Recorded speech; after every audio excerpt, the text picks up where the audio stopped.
Falcons were leading until Jimmy Graham's touchdown with the Saints in front. And then in the final moment, Steven Jackson drops a potential touchdown. And on fourth down, it's tipped. Roman Harper with the interception. And the Saints hold on for a 23-17 win. They swept the season series.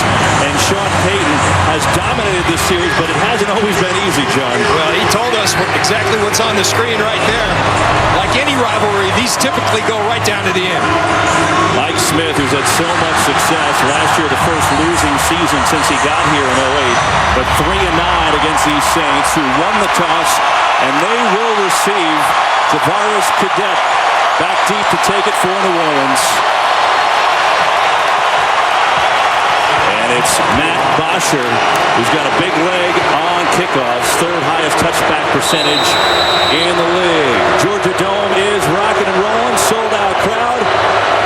And the NFL is back on Fox. Here we go.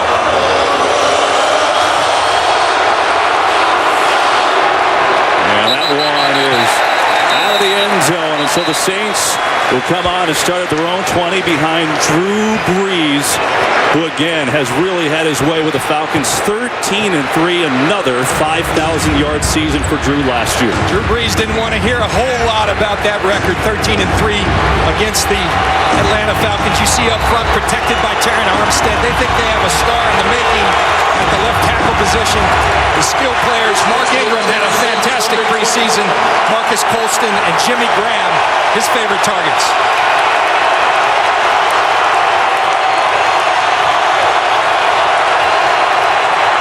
On first down, it's Brees looking in the flat right side. He hits Tavares Cadet, the fourth running back for New Orleans, gets the first reps, and he picks up 5 yards.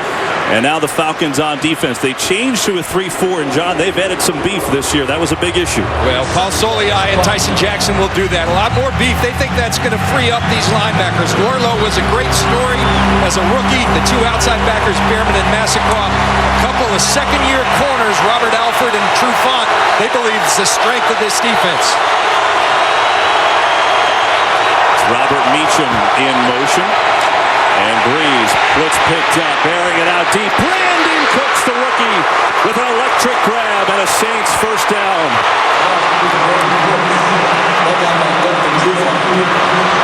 32 yards on the hookup. Well, you give Drew Brees time, he will slice you up. He has plenty of time. He steps up in the pocket, and Brandin Cooks going across country, across the field, and right in stride. Drew Brees hits the rookie that they're so excited about. He was the Biletnikoff Award winner in college football last year and starts off with a huge gain of 32. First run of the day is Ingram. Big hole left side, and Mark Ingram has himself a 5-yard gain, maybe 6 on that carry. Paul Warlow made the stop. Sean Payton yesterday told us that Mark Ingram is running it as well as he has since he's been a New Orleans Saint. He thinks health has a big part to do that with that. Mark Ingram's healthy, had a fantastic preseason for the New Orleans Saints. The Saints will not only rotate receivers, but running backs as well. Pierre Thomas is in there now. They'll set up a little swing pass with Cooks. And Cooks sprinting to the outside, but denied a first down. Dwight Lowry, the safety, was there first, a pickup of 2 and a 3rd and short. You could just tell in talking to Sean Payton and talking to Drew Brees how excited they are about this young man, Brandin Cooks.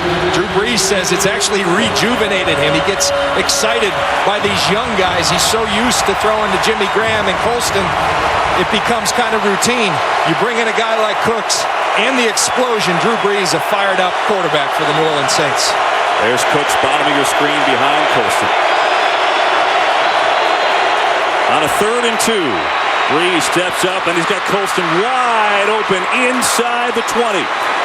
He's going to get down to the 18-yard line, and a gain of 17 and a Saints first down. Well, Drew Brees works a pocket and protection and a progression as well as anybody in this league.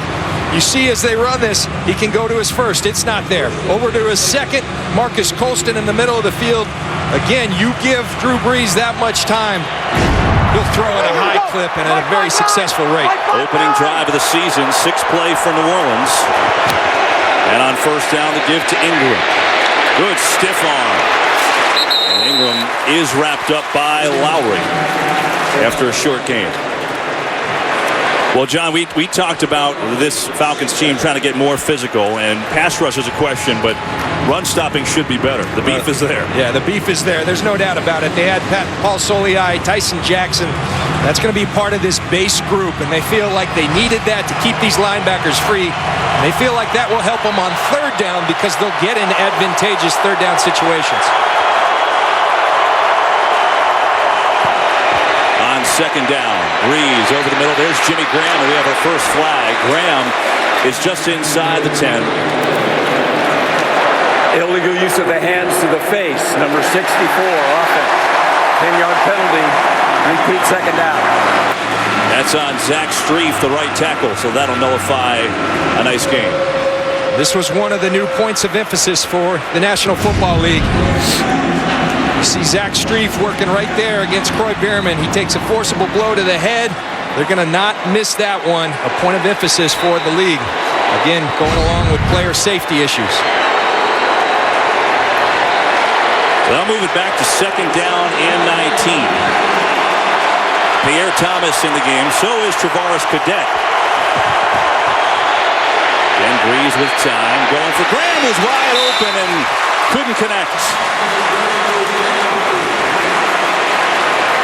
Well, you talk to the Atlanta Falcons, Mike Nolan, their defensive coordinator. It's curious that Jimmy Graham has that much space because that was one of their big keys.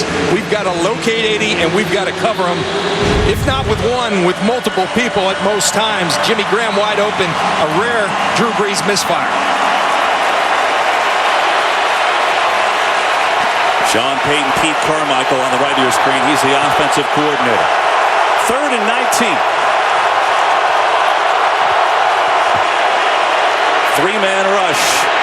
Breeze all kinds of time. Hits Cooks, but he's going to be tackled shy of a first down. As Cooks is down to the 13-yard line. That's going to be 4.5 yards shy of a first, and the Saints will try a field goal. Shane Graham, who was actually cut during the week, but then brought back.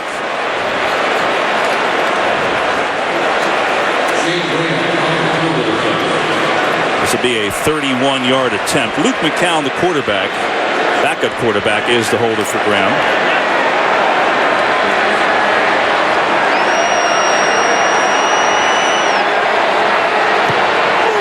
And Graham pushes it up and through. And on their opening possession, the Saints take it down the field.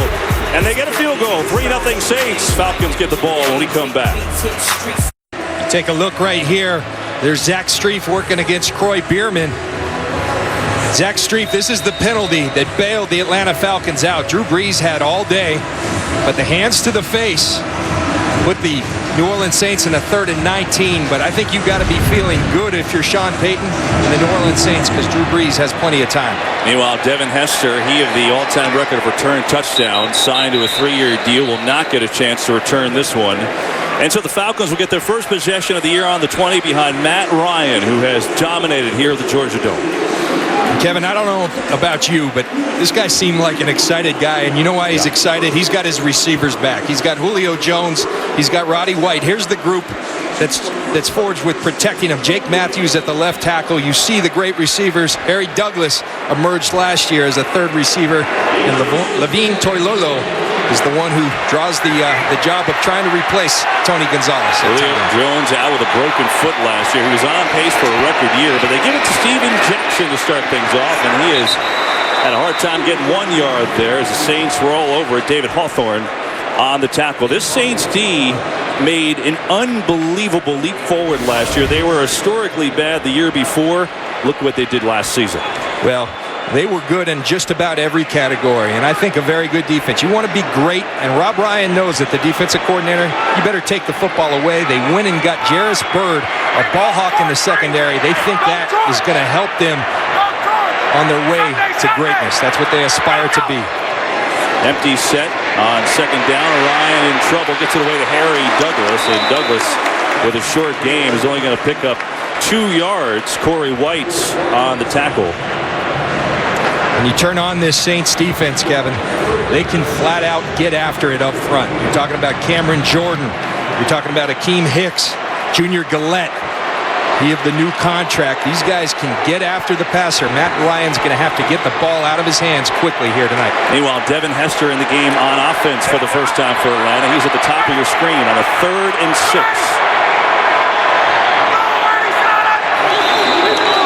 And we get some movement. Flags fly. And the Falcons moved. False start, number 17 offense. 5-yard penalty. 3rd down. That was on Devin Hester, and in his first offensive series, he didn't catch a pass for the Bears last year. He went from being a number 2, 2009-2010, to not catching a single pass. I have a feeling, though, it's going to be a different outlook here in Atlanta. There's Dirk Cutter, the offensive coordinator, talking to him on the field. He had no idea. He thought they were getting a dynamic returner. They had no idea how good he could be at the wide receiver position. He's been excellent. They're really excited about his prospects on offense. There's Hester in the slot.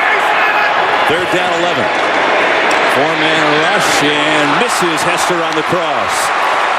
So the Falcons will have to punt. Meanwhile, we've got our first game break of the day. Checking in with Kurt Menefee in L.A. And it's Devin Hester's old team, the Chicago Bears, marching down the field in an opening possession of the season. Jake Cutler, Martellus Bennett, 12 yards, 7-0. Back to Atlanta, Kevin, John, and Ted. Well, that was easy, Kurt. So Bears go right down the field. Falcons go 3 and out. Here's Brandin Cooks on the punt return, who's already been a huge part of this game with 3 receptions. Asher, high spiraling kick. And Cooks will call a fair catch out around the 39-yard line. So the Saints, who got a field goal on their first drive, have good possession for their second. Drew Brees takes to the field for drive number 2. We come back.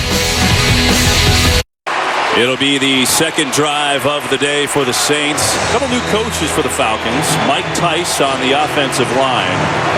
So he works with the line group now. And then Brian Cox on the defensive line. All part of the whole idea of being more physical. And those guys, they are tough. More on that in a second. Here are the Saints on first down. They're going to give near side to Ingram with a short game. For more on that theme, we are honored and privileged to have a third member of our group with us all year long, Pam Oliver on the sidelines. Hey, Pam. Hey there, Kevin. That extra bulk aside, the Falcons are really counting on these 2 new fiery assistants to help move this makeover process along. You can watch Brian Cox the whole day. He'll be screaming and hollering at the D-line. At their end of the bench, at the offensive line, Mike Tice will be the one screaming and yelling. His biggest problem, he says, for them is not finishing. Meantime, Mike Smith wanted those guys because they're knowledgeable, they know the game, they play the game, and he feels like they can help. Back to you. All right, Pam, here's Ingram in a short game as Massacroix came over to make the stop. So it's not just players, John. It's some coaches that are grinders. And if you watched Hard Knocks in the offseason, you still have pretty firsthand. Yeah, just plug your ears if your kid's at home because these guys have a certain way of expressing themselves. But they're both excellent coaches that played at a high level in this league and I think can really help both of these lines that sorely needed it this offseason. This is where the Falcons defense had nightmares last year. They allowed 46% of third downs. That was the worst in the league. 3rd and 7. 4-man rush. Brees going for Thomas. And nice move by Pierre Thomas. They had him bottled up with 2 defenders, but Thomas slithered through for a first down. Well, we can talk about all the new toys, but there's nothing like Old Faithful, and that's what Pierre Thomas is for Drew Brees. This guy always seems to come up with the big play. It looks like the Falcons are going to get off the field, but he finds a way to fall forward through the tackle of Paul Warlow and Robert McClain. Just an excellent football player who comes up clutch for the Saints on a regular basis. 77 catches last year that led running backs in the league. So the Saints pick up a first at midfield. Fake to Ingram. Brees all kinds of time. Airing it out deep, looking for Morgan. And it's incomplete. Trufant had tremendous coverage on Joseph Morgan. You talk about how dangerous it is if you give Drew Brees time, and Drew Brees is going to buy time with his great ability in the pocket, but this is excellent coverage from Desmond Trufant. They're very excited about these second-year quarterbacks. They played well in their rookie season. They're expecting even more. Desmond Trufant, he's got it in the bloodlines. His brother Mark is a fine cornerback in the National Football League. He is going to be as well. Here's Ingram with Johnson on the lead block, and Ingram It's belted out of bounds. There's Joplo Bartu bringing the wood, and that'll bring up a third down. I think Bartu says, you see Sean Witherspoon, the fine linebacker. How you like that, Mr. Blank? Here's some physicality for you. Nice thump by Bartu. But another third down. This time 6 yards to go for New Orleans, who've racked up the yards, 92 of them thus far.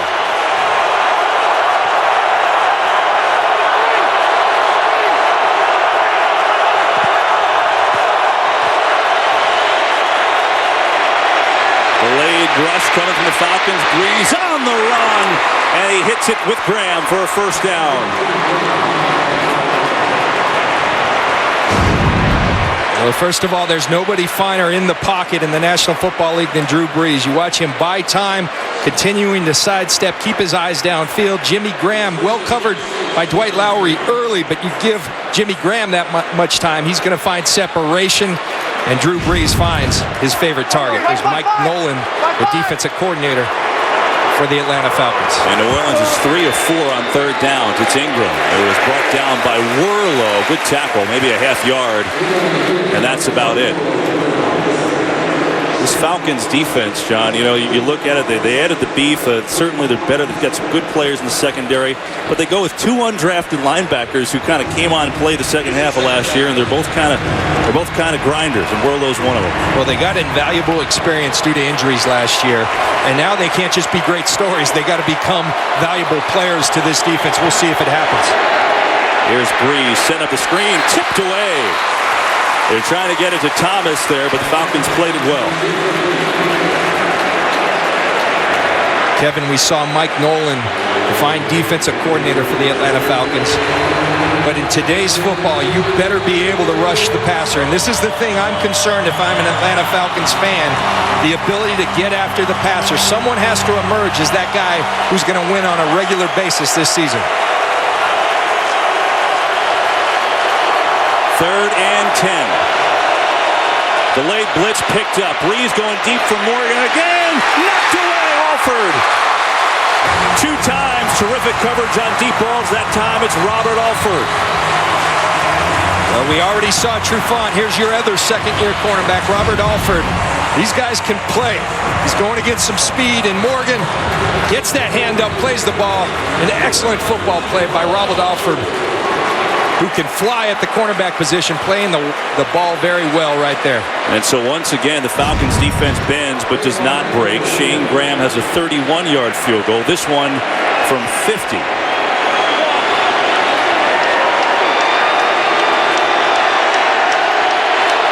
McCown with the hold. And Graham is true. So New Orleans takes a 6-0 lead. And there you see that secondary. Robert Alford with the play, a little love on the sidelines, but it's the Saints up 6-0 in the first. The big Ferris wheel downtown Atlanta, and Sean Payton saying, all right, got a couple field goals so far, but the Saints have moved the ball well, 105 yards. But the Falcons, yeah, Robert Alford said, I just did this. He did it well. It was a nice play by Robert Alford. Both he and Desmond Trufant with terrific plays on a couple of long shots to Morgan. So it's 6-0 Falcons.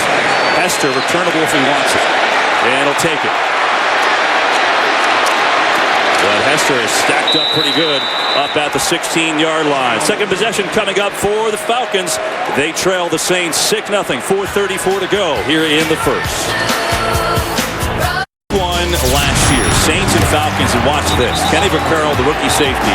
Ryan clearly giving himself up, and he belts him. Penalty, that wasn't the issue, though. What happened after is no one even remotely surrounded Ryan to protect the quarterback, and it was noticeable by Arthur Blank, who happens to own the team. That play really bothered me sincerely. It bothered me that none of our players went to the safety on the Saints and did anything. Now, Arthur Blank is a measured man. He didn't say that until this year, but that just shows you that the change of culture, John. Well, good on him to say it. They had a down year. He doesn't like down years. They identified an issue. They weren't strong enough on both lines. They want to be a little feisty. I think they will be. On a play action on first down. Ryan Steps up, and he's got a completion. Harry Douglas has his first reception. He's out to the 33-yard line, and Harry Douglas has a 17-yard gain. You take a look at Jake Matthews, the left tackle, the hard play action fake, but Jake Matthews holding up against Junior Gillette.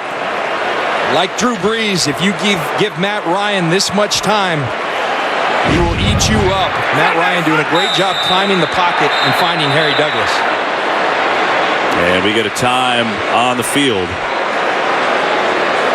Waiting to see who. We get a challenge flag? Is that what we see? A red flag, yes, coming from the Saints. Let's look. Watch Harry Douglas.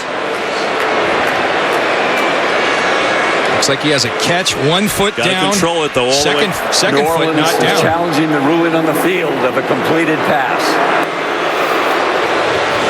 Now, you have to control the ball all the way down to the ground. He clearly hadn't had 2 feet in bounds, but he has to control it.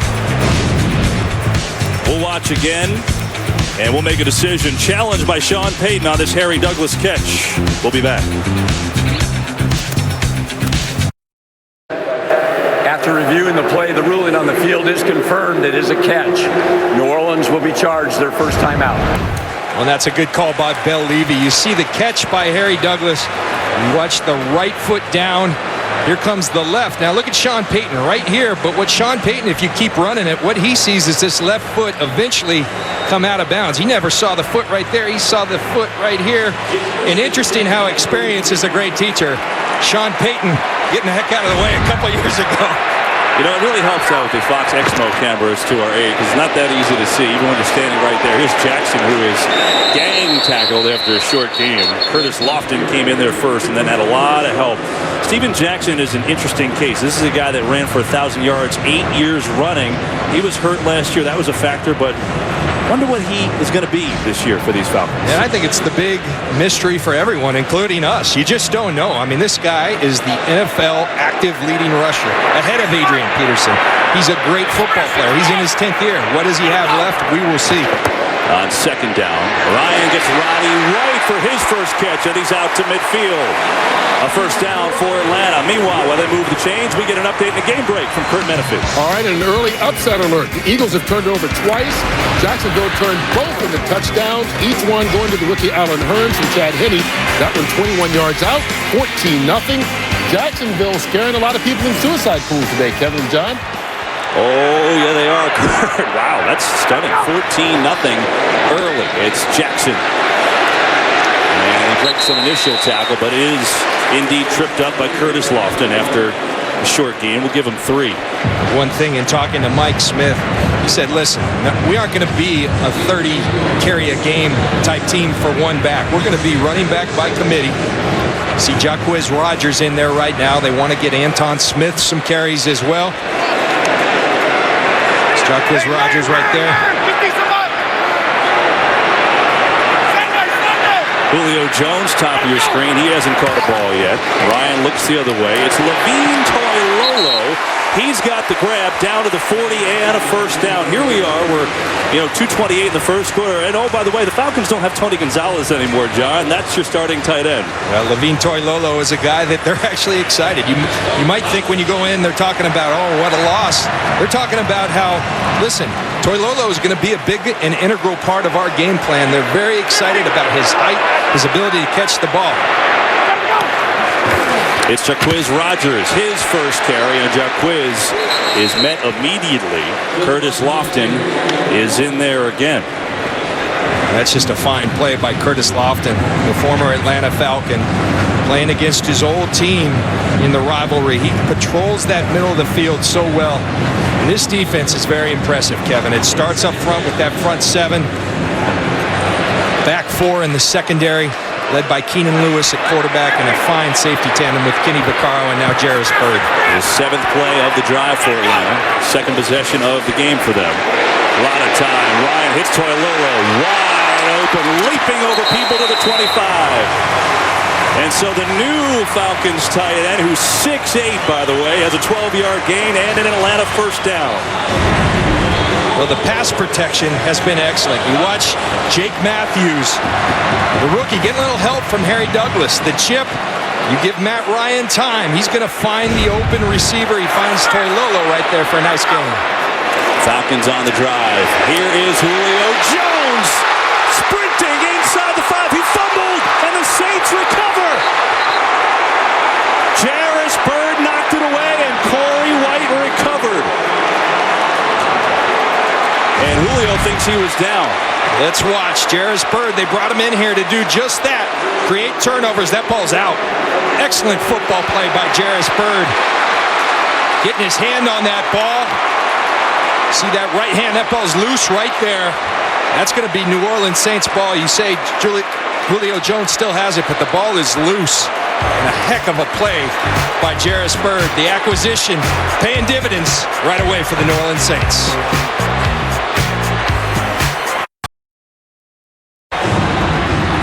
Well, Julio Jones looked like he was shot out of a cannon on this play. He sure did. I mean, it was impressive watching from here. You see the explosiveness that Julio Jones brings to this offense, but you have to hold on to the football. Jairus Byrd, you saw the replay, a fine play, getting that right hand on the ball. That ball is out. Saints football. Jairus Byrd, 5 years in Buffalo, with 22 interceptions and 11 forced fumbles, best in the league. And Jones talking to Terry Robisky, the wide receivers coach. So an immediate return on the investment from Byrd. Why do we show you this? Where the Saints were so terrific in 09. We'll get back to it. Breeze on first down. And he's going to look for Graham, who's up across the 26. So we look at what the Saints did in 2009. That's what they did in the Super Bowl year. We were talking with Sean Payton, and the interesting thing was, he said they looked at practices from 2009. Yeah, he said, you want to repeat success, what do? You go watch the film. And they turned on practice video, and he said it was almost a pain in the neck as an offensive coach because the defense was so much around the ball and so ball conscious that it drove him crazy. But they've reinstituted that into their practice, and it's paying dividends early. Breeze over the middle, tip ball, and incomplete. That was dangerous.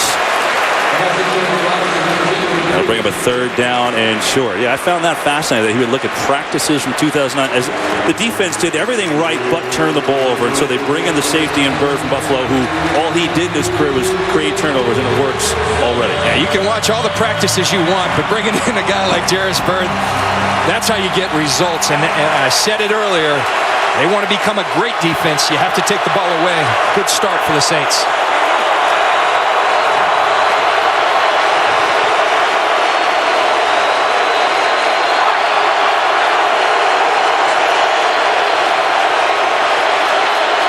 Down and 4. Breeze steps up, juggled and caught by Jimmy Graham. Still on his feet, and Jimmy Graham converts another third down. He's out to the 43. It's a 17-yard gain, and that will take us to the end of quarter number 1 from the Georgia Dome in Atlanta, where the Saints pitching a shutout so far on the Falcons. 6-0 New Orleans after 1 from Atlanta. That's first quarter numbers for Drew Brees. He's also excelling on third down, though. Look at that. That's not going to work for the Atlanta Falcons. They got to find an answer on third down. Here's Cooks, the rookie, on the reverse, and a lot of room. Brandin Cooks inside the 40 down to the 39. He is involved heavily early on in this game plan. 3 catches, and that's his first carry. I want you to watch Terron Armstead, the left tackle. Watch him. He's going to block down, but then he's going to get out in front of Brandin Cooks. And the athleticism of Terron Armstead, 20 yards downfield, blocking for his receiver. But 2 young players right there that Sean Payton could not be more excited about. Here's Kyrie Robinson's first carry. And Kyrie Robinson inside the 20. Down to the 18-yard line. 21 yards from Robinson. Kyrie Robinson, he's a slasher. Remember the story last year. Bill Parcells, Sean Payton used to work under him. He says, Payton, your best back sitting on the bench, his name's Kyrie Robinson, and he reminds me of Curtis Martin. Put him in the game. Well, Sean Payton listened, and this guy is going to have a bright future as a running back in this league. Robinson's still in there. 3 tight ends for the Saints. Colston alone wide out left. Breeze pumps right. Now comes back to Ben Watson. And Watson's just going to dive down for no gain right at the 18-yard line. Early on, Mike Nolan is known as a blitzing defensive coordinator. Early on, you aren't seeing the blitz, and that's the conundrum that Drew Brees puts coordinators in, because he's so good against the blitz. They kind of get trigger shy of going after him, because then he beats you down the field. They're trying to play coverage. It's not working right now because they aren't winning the one-on-ones up front. Brandin Cooks lined up at the top of your screen. He's got a run for 18 yards and 3 catches for 48. Going the other way to Graham, who leaps over a defender, and he's taken down inside the 11. He leapt right over Desmond Trufant, and it's going to bring up a 3rd and about 2. Well, the subtleties as to what makes Drew Brees great. Watch him on the boot. He's got someone in front of him. So what do? You get a little pump, you get him in the air, then you throw right over his head to Jimmy Graham. Then he goes with the hurdle. That could hurt. Be careful, Jimmy. Boy, oh boy, basketball background coming in. And a 3rd down and 3. 4-man rush again over the middle. It's Cooks again. 1st and goal, New Orleans. Man, this rookie is having himself quite the debut in this first half. Well, here's what Cooks provides. They double Jimmy Graham right there. He's been beating him, so they double Jimmy Graham. That provides the one-on-one for Brandin Cooks. Watch Jimmy Graham right there. Now the one-on-one with Brandin Cooks. Drew Brees is always going to find the one-on-one, and he's always going to throw it accurately. He does right there to the rookie. Saints bring in Paris Harrelson, a linebacker, at fullback. It's Graham in motion. Robinson the back who gets it. Kyrie Robinson moves forward and in for the touchdown.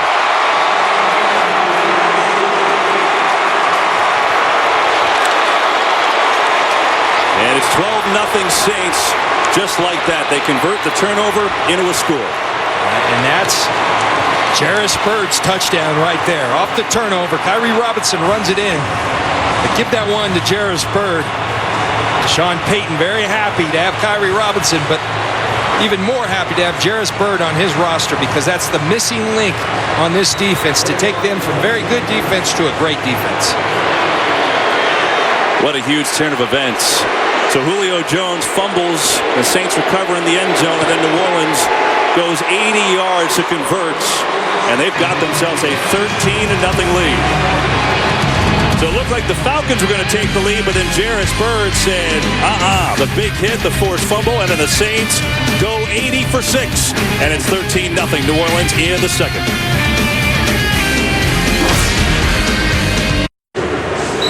Well, Drew Brees played exactly 1 quarter in the preseason, and it doesn't look like it really hurt him, does it? Because the Saints offense has 185 yards, and what a turn of events. Julio Jones, who looked like he was about to sprint in for a touchdown, fumbles forced by Bird, and then Brees leads the Saints on an 80-yard drive. And Brandin Cooks has had an enormous impact, the rookie from Oregon State, who they traded up to get, John. He's got 76 total yards already in this first half. He's been excellent. Drew Brees, if you're at home, he's not watching movies on his iPad. That's part of the new NFL as well. They've gotten rid of the pictures. Now they've got the iPad-like tools down on the, looking at the pictures of the defense, always studying. They can do anything on those tablets now. I mean, it used to be the photos, but now everything's right there as soon as he goes to the sideline. Anton Smith is the running back, but they'll throw it on first. And Ryan to Toilolo, in and out of his hands. He's 6'8". And it was right up there, but it went right through, incomplete.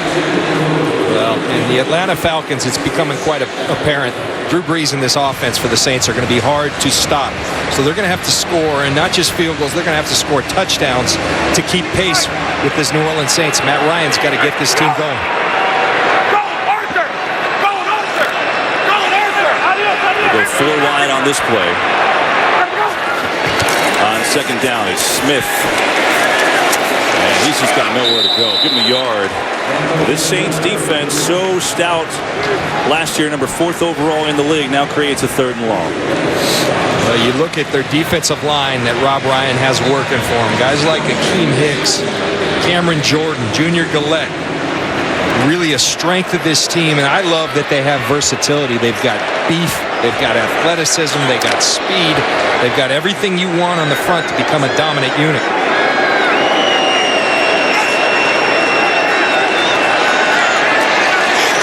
There's Gillette. He gets way down there in his stance like a track star. 3rd and 8. Ryan's got a good pocket. Steps up, airing it for Hester. He's got it. Devin Hester hauls it in. Coverage by Patrick Robinson, but it's good for 35 yards.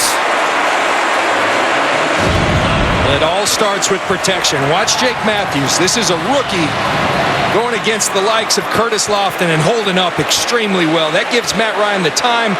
Devin Hester, they've all been saying it. We're so excited to see him at the wide receiver position, paying dividends early. Here's Jackson, got a good block, and he skirts down to the 38-yard line. So a nice gain on 1st down by Jackson, who picks up 5. And let's face it, Falcons, like you said, John, they've got to score. So there's no ifs, ands, or buts about it. And more importantly, they can't turn the ball over. Remember last drive, they were moving the ball, looked like they were going to go in. Julio Jones dropped it. You can't make those mistakes against a high-octane offense like the New Orleans Saints.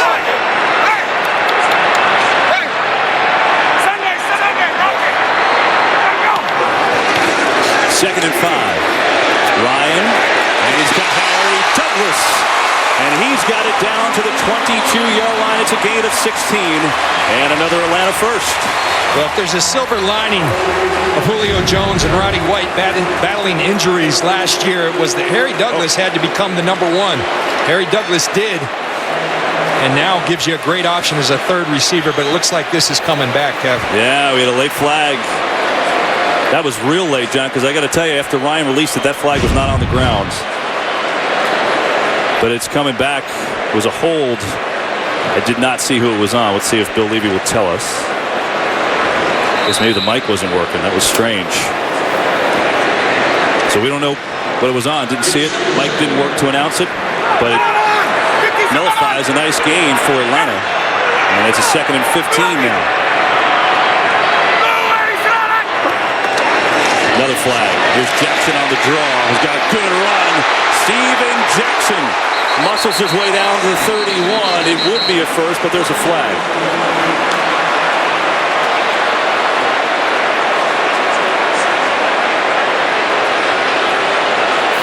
Now it's interesting. This year they all are wearing, the officials, those little wireless headsets and mics. Here's Bill Levy.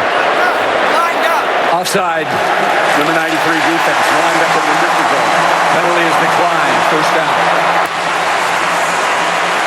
Well, it was Junior Gillette in the neutral zone lined up, but more importantly for the Atlanta Falcons, you had to like the way Steven Jackson looked right there. That reminds me of the Steven Jackson at St. Louis, running through tackles using that specimen of a body that he has.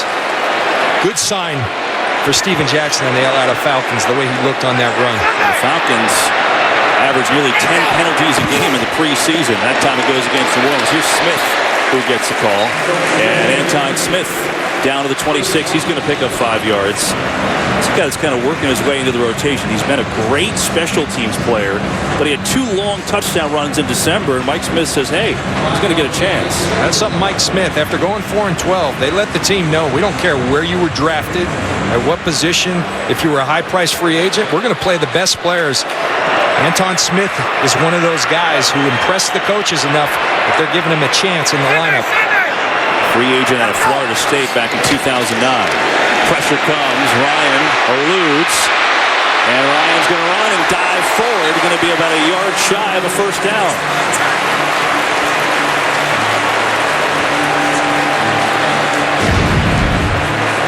Gabe Karimi's playing right tackle. He gets away with a hold right here on Junior Gillette. He hooked him, but Matt Ryan showing why Rob Ryan calls him an annoying scrambler. He's not the greatest athlete in the world, but I think an apt description by Rob Ryan, an annoying scrambler, good enough athletically to beat you. Don't know if there's an injury, but on this drive, Gabe Karimi, number 68, is in at right tackle for Lamar Holmes. Not sure if it's injury or performance related, but keep an eye on it. Nice drive for the Falcons here. 3rd and short. Pressure again. Ryan's going to run again. And the scrambling Matt Ryan has an Atlanta first. I I can see how that could get annoying. I guarantee you Rob Ryan's annoyed right about now, but eyes downfield, they take it away, always ready to throw. Go ahead, get that first down, move the chains, Matt Ryan.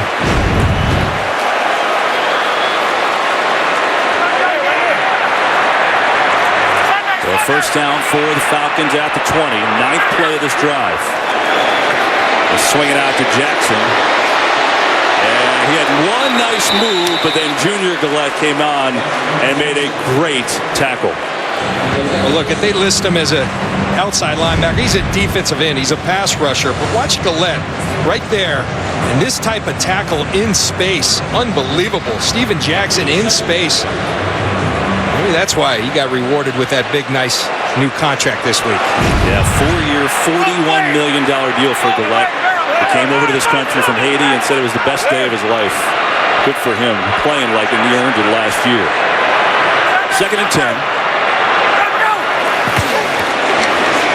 Ryan firing, tipped, incomplete. He was looking for White on the seam, but he got knocked away by Keenan Lewis. Keenan Lewis has really emerged as an excellent corner. He's going to be working against Roddy White in the slot right in the middle of your screen. Locates the football, gets his head around. Matt Ryan, so much trust in Roddy White. That's just an excellent play by Keenan Lewis. Keenan Lewis came on the scene last year in that wildcard playoff game in Philadelphia where he shut down Deshaun Jackson, then left the game with a concussion, and then Jackson kind of woke up. He's been great. 3rd and 10 for the Falcons here.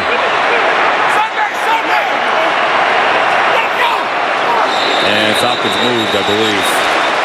Might have been Karimi on the right side. False start. Number 68 offense. 5-yard penalty. 3rd down.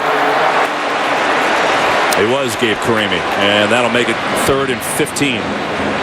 Much to the chagrin of Mike Tice, the new offensive line coach for the Atlanta Falcons. Mike Smith talking about Gabe Karimi. He said he's our John Havlicek. We're going to play a little jumbo tight end. We want to get him about 20 snaps. So I think this is part of that, just trying to get Gabe Karimi in that lineup. Yeah, Pam Oliver tells us from the field that's exactly what they're doing in that rotation. Now faced with a 3rd down and 15.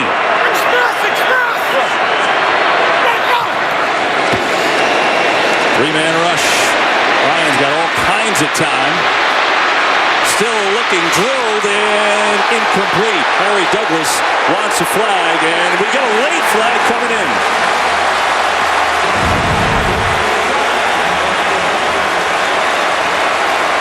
See Keenan Lewis looking for the call. Excellent coverage on Roddy White right at the end of this play. We're going to see the penalty. Matt Ryan has all day long. Pass interference. Number 57 defense. First down. Spot of a foul. It's not on 57. Bill Levy misidentified. It's on Corey White, number 24, and I think it's a good call. He's going to hook Harry Douglas here at the end of the play with that left arm. Watch the left arm is going to be wrapped around Harry Douglas's right arm, He pulls and restricts. I think a good call by the officials. And that's enormous. It was a 3rd and 15. That makes it a 1st down and 10. From the 13, it's Jacquizz Rodgers. And he can't get much. We'll give him 3 on that play, down to the 10. Falcons trying to get this running game going. They were last in the league in rushing last year, only 77 yards a game. You know, another area where they struggled, and in particular in this opener against the Saints last year, was in the red zone. The red zone offense. Dirk Cutter, the offensive coordinator, has emphasized it. He talks about over 55%. That's where the playoff teams are. That's their goal. We'll see if they can make good on that goal here. Got Roddy White and Julio Jones top of your screen, and now Harry Douglas, 83, will join him. Blitz, a little shovel. And this is Rodgers, who's tripped up, but we get a flag. This one might be coming back.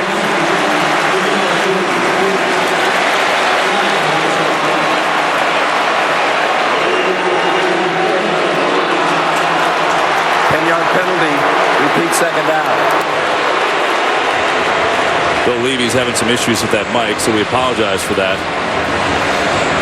I believe he said hands to the face on Asamoah, number 75. Second time we've seen that call, and again, a point of emphasis. Asamoah is going to be the right guard. And you see that left hand up on the face mask of Broderick Bunkley. A good call by Bill Levy. There's Asamoah, the free agent from Kansas City. I think it was at the very end of that, because they're going to call this year anytime that head and neck gets kind of jerked back, and at the very end of the play you kind of saw that. So a couple big penalties on each side, and now Curtis Lofton has been the Saints' leading tackler today and is one of their leaders being helped off the field. The point of emphasis on that rule, it used to have to be a forcible blow to the head. No longer. You just lay that hand on that face mask, they're going to call it. Meanwhile, Ramon Umber, who's a special teams demon for the Saints, number 53, replaces Lofton on defense.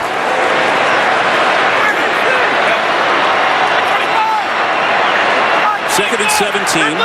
Back at the 20. Devontae Freeman, the rookie from Florida State, checks into the game for the first time. And Ryan hits him. 24, makes the catch, and he gets inside the 16. David Hawthorne made the catch, made the tackle, I should say. It's a gain of 4. We talked about the need for the Atlanta Falcons offense to put points on the board. It looks like it's going to be hard to stop Drew Brees. And you want touchdowns, but most importantly, you need some points. You got to come out of here with at least 3. You see if Matt Ryan tries to get in that end zone or just checks it down and plays for the field goal. The rookie Freeman stays in the game. He goes to the right side, top of your screen. He and Julio Jones up there. Third down, 12. 3-man rush. Ryan slings it. Freeman breaks the tackle, fighting forward, and he's got a first down. What an effort by Devontae Freeman to break through and put it at first and goal. Well, if you're a rookie in this league and you want more playing time, play with will like that. Matt Ryan looking to get the ball downfield. Instead checks down, comes over to Freeman, and watch the rookie go to work. Breaks through the tackle of Keenan Lewis. Runs over Junior Gillette for the first down. First down and goal with Steven Jackson in the backfield.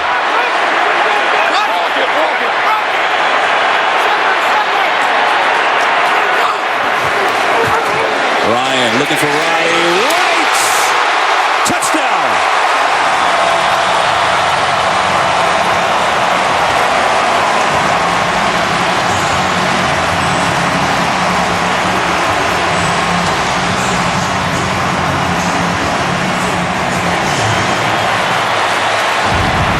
They call it the back shoulder fade, and here's why. Right to that back shoulder of Roddy White. Roddy White, who is so proficient at competing for one-on-one balls like that. Excellent pinpoint accuracy by Matt Ryan. Roddy White brings it in with great coverage from Keenan Lewis nonetheless. A tremendous drive for Atlanta when they needed it the most. 13 plays, 80 yards, and Matt Bryant for the point after.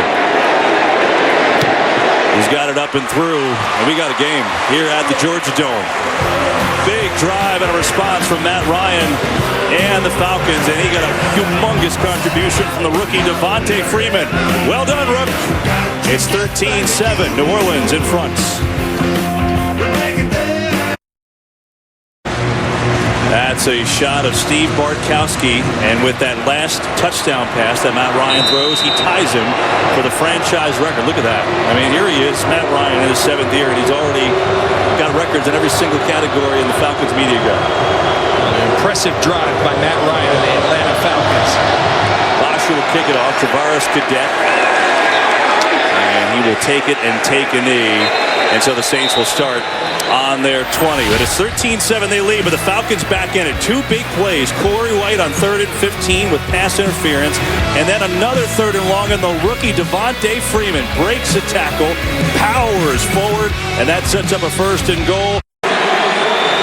Good game, 4:06 to go in the first half. Saints 13, Falcons 7. Both Brees and Matt Ryan having great first half. Here's Brees. Brandin Cooks has been a factor already, and the rookie has another good gainer. He's got an 8-yard pickup on first down before William Moore made the stop, and he has made his presence felt.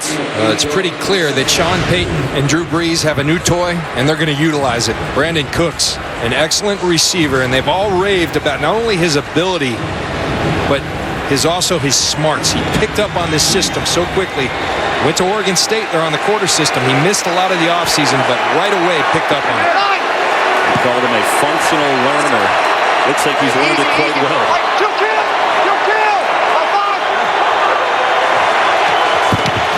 Here's Robinson on a 2nd and 2. He's got a first down. Moore on the stop, but Robinson barrels out to the 35. It's a gain of 7. You're talking about Cooks, John. You know, not only was he the Biletnikoff Award winner for the best wide receiver in the country last year, but Pac-12 single-season record. Listen to his year: 128 catches, 1,730 yards, and 16 touchdowns at Oregon State. Unbelievable. You know what tells me he's smart? He went out in July to spend a week and a half with Drew Brees, his quarterback. That's smart.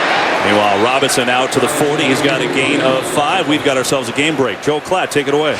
All right, Kevin, let's go down to Miami. You guys are watching one of the best tight ends in the game in New Orleans with Jimmy Graham. Well, this one's back for the Patriots. Rob Gronkowski, the TD catch from Tom Brady. 17-7 Patriots. John Lynch, he's back. Safeties beware. Safeties are shuddering all throughout the league. Rob Gronkowski and Jimmy Graham. It's not fair. I'm glad I'm up here. I don't think Tom Brady's too disgusted about that either, by the way. 2nd down and 5 with Pierre Thomas, the single back. Fake it to him. Breeze, pressure coming. And he unloads to Thomas, who makes a nice spin move and enough for a first down.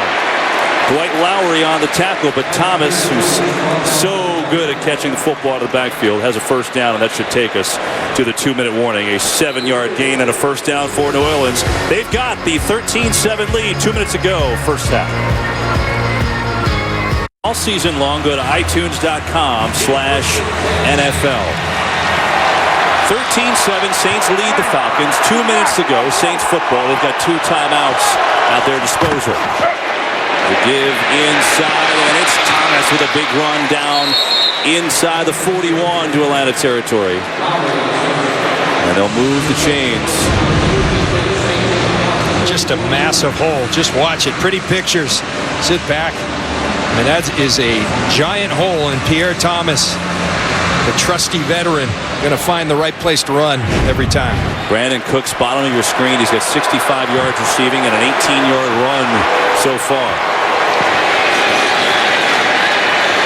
Breeze going to hit Graham wide open. It's Jimmy Graham. And Graham shoved out of bounds at the 29-yard line. So he's going to pick up 12 yards for Lowry. Pushed him out. And that's just pitch and catch. Drew Brees sees Jimmy Graham that wide open. A busted coverage. Looks like the 2 middle linebackers, Bartu and Warlow, were on the wrong page of communication. And Drew Brees says, this is easy. So a 1st and 10 at the 29, 1:23 to go, plenty of time in this first half. Breeze against some pressure, incomplete, but a flag. Robert McLean was in on coverage, and they may get him for contact. Prior to the pass, holding, number 27, defense, 5-yard penalty, automatic first down. McLean working in the slot. He earns this one. Watch at the end of the play. He's got that jersey right there. He doesn't let it go. But I think that speaks to just the respect that they already have earned, that Brandin Cooks has already earned. They start holding players when they're afraid of him. Brandin Cooks making his presence known right away as a New Orleans Saint. It's pretty impressive. They're without Kenny Stills today. He's got a quad injury, and he's supposed to be their number 2. Breeze on first. It's Thomas who jukes out Bierman and has got a big game. Pierre Thomas has got a Saint first down and still chugging. Oh, what a move. And Croy Bierman just got deked out. Pierre Thomas taps him on the helmet. Almost as if to say, sorry to do that to you, to Croy Bierman. I've been there, Croy. Not fun. But Pierre Thomas is the type of guy that can do that to you. What a move by Pierre Thomas. That was something. So with 41 seconds left, Saints just taking their time. They've got 2 timeouts left, so they can do what they want here. Ingram is the back with Breeze from the 13. Looking to throw. He's got Colston inside the 5. And that'll be good enough for, looks to be another first down. And a timeout is called. The So the Saints call their second timeout with 24 seconds to go. And we'll be back. Saints knocking at the doorstep. They've got the 13-7 lead in Atlanta. He's a halftime report. Kurt, Terry, Howie, Michael, and Jimmy coming up in a moment. Saints knocking on the door. 13-7, 24 seconds to go in the half. Breeze rolling on the cross for Cooks. It's been his half. Touchdown, New Orleans. Welcome to the NFL, kid. I tell you what, William Moore and the Atlanta Falcons saying this is just what we need. Kenny Stills hurt. Jimmy Graham double covered. Well, introduce yourself, Brandin Cooks. And he sure does. Working one-on-one. Sells the route up. A little rub route to create some traffic. And Drew Brees, so accurate and deadly in finding the open guy. And Brandin Cooks is going to give him a nice new target in New Orleans. What a first half for Cooks. 6 catches, 68 yards. His first NFL touchdown. And the extra point makes it 20-7 New Orleans. 9-play, 80-yard drive, and Drew Brees has hit 10 passes in a row. He's 19 of 24 for 181 yards in this first half. Well, Wednesday, be prepared for a new breed of fighters. 16 women compete for an historic UFC title. Don't miss the jaw-dropping season premiere of an all-new The Ultimate Fighter. A champion will be crowned Wednesday at 10 p.m. Eastern, only on Fox Sports 1 and streaming live on Fox Sports Go. Kevin, you see Drew Brees, last 10, 19 of 24. And people at home must be saying, how do you stop him? Well, it's a pass rush. We did the divisional game up in Seattle. Crowd noise, but pass rush is how you beat a guy like that. Unfortunately for the Atlanta Falcons, as I look at their roster, that's the weakness of it. Yeah. They don't have people that can one-on-one on a consistent basis get to the quarterback. Osi Umenyiora at one point was that guy. I don't see it anymore. And unless they get that from someone, they're going to struggle on defense again this season. Well, I mean, the offenses have dominated the game. The Falcons went 3-and-out on the first possession, but then Julio Jones fumbled going in for a touchdown, and the Saints recovered in the end zone. That's the difference, really, in this game so far. The Saints have looked terrific as Morstead will kick it out of bounds in Atlanta with 20 seconds to go before the half. Ever think if you were in charge, the world would be a better place? Well, this September, Fox giving 15 people the chance to prove it by building their ideal society from scratch. Utopia. Witness the birth of a brave new world tonight at 8/7 Central on Fox. I don't know if there's Twitter in Utopia, but that'll be an interesting experiment, I can tell you about that. Claude Humphrey. John, you saw him Hall of Fame weekend. He's going to get into the Ring of Honor here in Atlanta at halftime. Good for Mr. Humphrey, a very nice man. Had the opportunity to meet him up in Canton. Well-deserved honor. Sack leader. 20 seconds left. Falcon will try to put some magic out of the hat. Ryan hits Hester, and Devin Hester up to the 39. They'll call a timeout. They do have 2 more timeouts left, so at least see if they can get into field goal range here. With a 19-yard hookup to Hester. And what you do see developing here in Atlanta, the addition of Devin Hester to an already strong and formidable receiving core with Julio Jones and Roddy White. That's going to be a tough group to cover. They just have to stop somebody on the other side. I mean, Ryan's had a terrific first half. He's 12 of 15 for 146 yards. So the offense for Atlanta hasn't been the problem thus far. They've got 14 seconds left and 2 timeouts.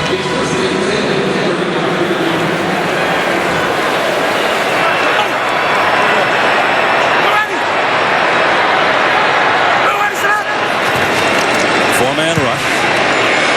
Ryan away from pressure. He's going to air it out deep, and Roddy White, what a catch! Inside the 25 and a timeout with 4 seconds left in the half. And he may be hurt. It's a 39-yard game that gives him a chance for a field goal, and Roddy White is hurt. That's obviously a concern. Fantastic job by Matt Ryan. Finding space, getting outside the pocket, buying time, and Roddy White, as he's done so often in his career, and you just hope that head's all right. He came down hard on the back of that head right there. Ouch. still had presence of mind to call a timeout himself, by the way. How about that? Yeah. Impressive catch. He's done that so much in his career. That connection is so prolific. But excellent play. You just mentioned it. Matt Ryan's numbers. He's playing good football. What a drive. Now let's see if Matt Bryant can capitalize. This will be a 40-yard attempt. And we get, what happened here? We get a timeout here while they work on Roddy White. While we've got a timeout on the field, let's check in with Curt Menefee to preview what's coming up at the half. Coming up on the Visa halftime, we'll check in on Gronk down in Miami. A.J. Green looks for a big day in Baltimore. And Big Ben and the Steelers will host the Browns. We'll check in on them and more on the Visa halftime. Those graphics are awesome. Yeah. Drew Brees got some new toys. So does Curt Menefee. Curt Menefee's got all kinds of toys. Now we've got Jake Matthews on the ground. I don't know if this is a cramp issue. I mean, he looks like he's kind of shaking his head here. And one thing, Kevin, you know, just watching this, the Saints can rush the passer. We all know that. He's held his own very well. The first-round draft pick. Not a lot of help at the left tackle position and acquitted himself very well. You consider that Sam Baker was supposed to be their starting left tackle, got hurt in the preseason. Here's the last play. He's working against Edibali, the free agent rookie. Does a heck of a job hanging with him. I don't see anything that might have caused the injury. Matt Ryan spinning out of there, and they need Jake Matthews to be healthy. They already lost their starting left tackle, Sam Baker. Matthews was over on the right side. This would be a big loss. You hope the fine young left tackle is okay. He's walking on his own, but we'll obviously have to wait till after the half to get a report. So here we go. Bryant will try from 40 yards to make it a 20-10 Saint lead. And now we get another timeout, this one by the Saints, to ice the kicker. So it's infinite timeouts here in Atlanta. By the way, how about the job by Matt Ryan? They get the ball with 24 seconds left on their own 20, and he goes 2 plays and 58 yards. And it's something Matt Ryan and Mike Smith have long talked about here. Scoring right before the half is a critical. They look at things very metrically. They look at every statistic, and teams that score before the half tend to do well. Mike Smith, they preach it, they practice it, and they got a quarterback, most importantly, who can execute it. So the Saints try to ice Matt Bryant. I don't know if that works on a guy who's been in the league for 13 years, but might as well use the timeout. Some of the numbers, Roddy White with that big grab, 39 yards. They've changed it to a 40-yarder. He's also got a touchdown. He's walking off. Bosher is the holder.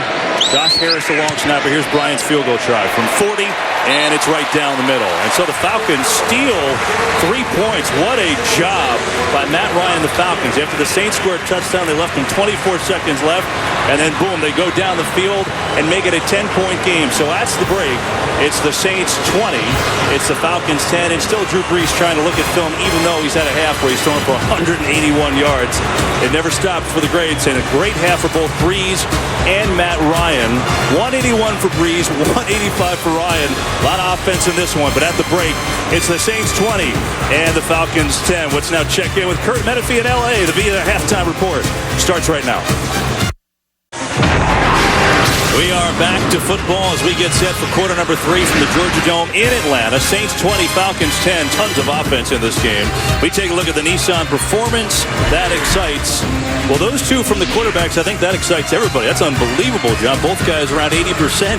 Yeah, call it excellent quarterback play or lack of defense. These quarterbacks are on fire. Really important that Atlanta comes out here and I think get points on this first drive. Drew Brees and this New Orleans Saints offense is going to be tough to stop today. And so the Falcons will take over on their own 20. The only difference in this game, look at the numbers, both the quarterbacks playing great. The only difference is the only turnover of the game. Julio Jones caught that pass, was flying into the end zone. Jarris Byrd drilled him. He fumbled, and the Saints recovered in the end zone. That's really the difference in the game. It really is. And you see Jarris Byrd paying dividends right away. One thing that's evident right away, no Jake Matthews at left tackle. It's Gabe Karimi instead. Lamar Holmes on the right side. Karimi playing the left tackle. We'll see if he holds up. against Junior Gillette and the New Orleans Saints. That's a big loss, especially the way that Matthews played in that first half. Here's Ryan on first, gets Roddy White, so he's back in the game, and he's got himself a 5-yard game. Let's check in with Pam Oliver. Hey there, Kevin. Sean Payton, he was speaking in very glowing terms about his rookie wideout, Brandin Cooks, and I asked him why. He said, what we're seeing today, he does every single day in practice. Mike Smith is concerned enough about him that he plans to bracket him. He's also concerned about his own left tackle, Jake Matthews. He suffered an ankle injury. His return is questionable. Linebacker Curtis Lofton for the Saints, he is also questionable with the neck.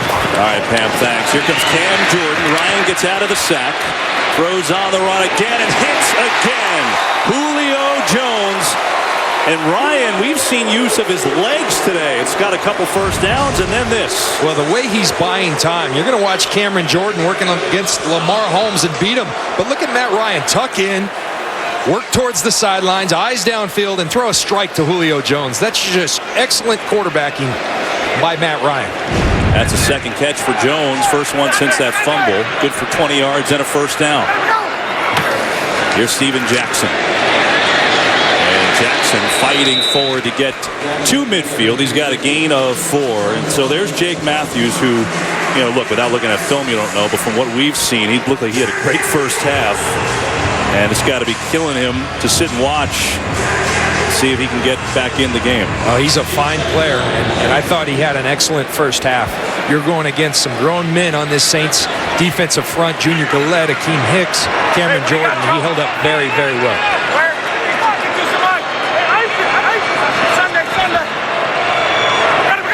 Second and 4. Fake the draw. Blitz picked up. And good catch. Roddy White down inside the 40. Steven Jackson with a whale of a block to give Ryan the time to complete it for 11 yards. Kevin, you said it. Watch Steven Jackson right here. He's going to scan across the formation and come up and meet Curtis Lofton. Stop him right in his tracks. That's excellent blitz pickup by Steven Jackson, the veteran. When you do that for Matt Ryan, he's going to throw it to Roddy White just like that. Matt Ryan's at 222 yards passing, and we've just started this third quarter. Here's Jacquizz Rodgers. Good hole, and Rodgers finds his way down to the 31. He's got an 8-yard run. Joe Hawley, they call him Joe Brawley in Atlanta. But what a block. Watch in the middle, play in the center. He's going to pull around and meet Curtis Lofton, knock him back. They wanted more physical play on both lines. They're getting it on the offensive line in Atlanta. There's Rodgers again, fighting forward for a yard. So it's going to be a 3rd down and 1 coming up. Falcons trying to just get something on the ground. Steven Jackson's had a decent game so far. I mean, they were last in the league offensively running the ball. And they're not ever going to be a running team, but they need it to be effective. 3rd and 1, they give to Rodgers, and he pushes forward for a first down.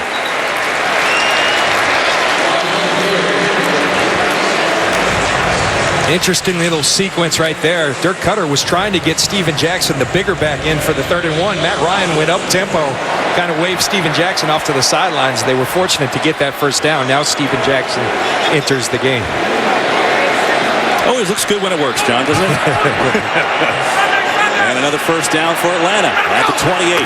Here is Jackson. And he is bottled up behind the line of scrimmage. Hawthorne was there first, and Lofton came to finish him off.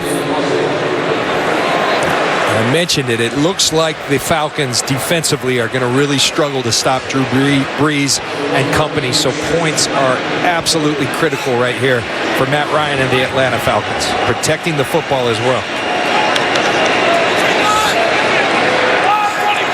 It's Toilolo in motion.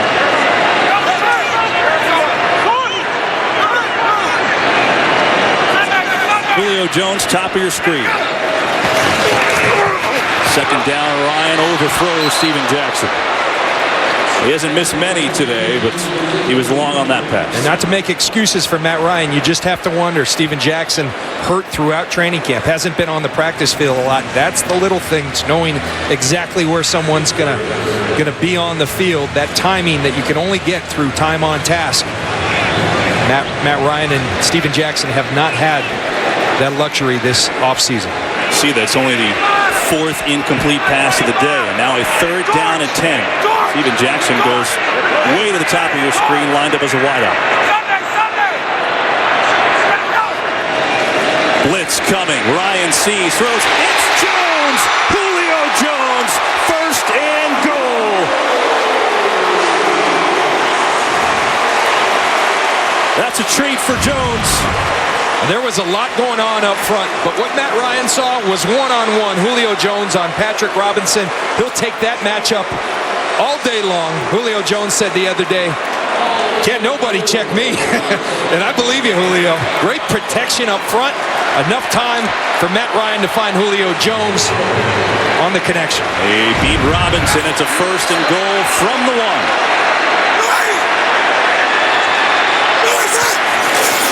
Jackson is cut up. Wow, Saints got some good push there. David Hawthorne led the way. He's had a good game. It's 6th tackle of the day. This is just exactly what the Atlanta Falcons need. Now they got to punch it in the end zone. They got to get in the end zone.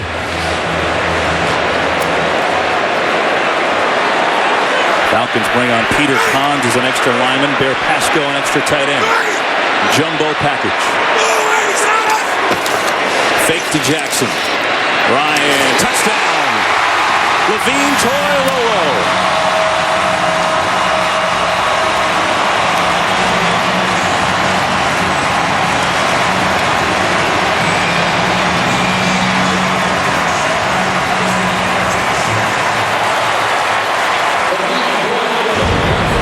Levine Toilolo says, "I know big shoes to fill with Tony Gonzalez gone, but I can do my thing as well. Give me the ball, Matt Ryan." And Matt Ryan does exactly that, again buying time and again throwing an accurate football. An excellent drive for the Atlanta Falcons, one that was badly needed. Matt Ryan's got 250 yards passing and 2 touchdowns. You like offense, you like this one. This is something else at the Georgia Dome. The Saints are trying to figure out, wait a second, how do we stop these guys? And Ryan on fire. He hits Levine Toilolo for the score. And we've got a 3-point Saint lead here in the 3rd. We're coming back. Falcons kick it off. Bosher. And he's going to sail it right out of the end zone. The Saints will take over from their own 20. If you like offense, this is the game for you. Unbelievable scoring, 20-17. Saints in front of the Falcons. New Orleans football when we come back. I'm not sure you can get better quarterbacking play than what we've seen today in Atlanta. Unbelievable on both sides. The 2 quarterbacks who are around 80% throwing the football today. Here's Kyrie Robinson, and he is met and dropped for a loss. Troy Bierman made the stop. He's going to lose 5.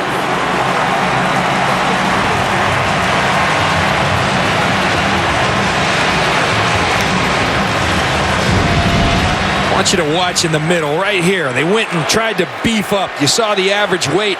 Nowhere to run in the middle. Troy Bierman, that's called setting the edge.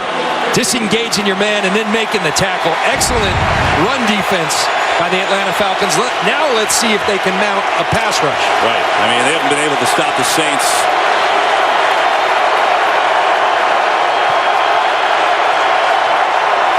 Second and 15. 4-man rush. Reeves. And incomplete. We get a flag. Going to get a penalty flag on William Moore, I believe. Benjamin Watson was the intended receiver.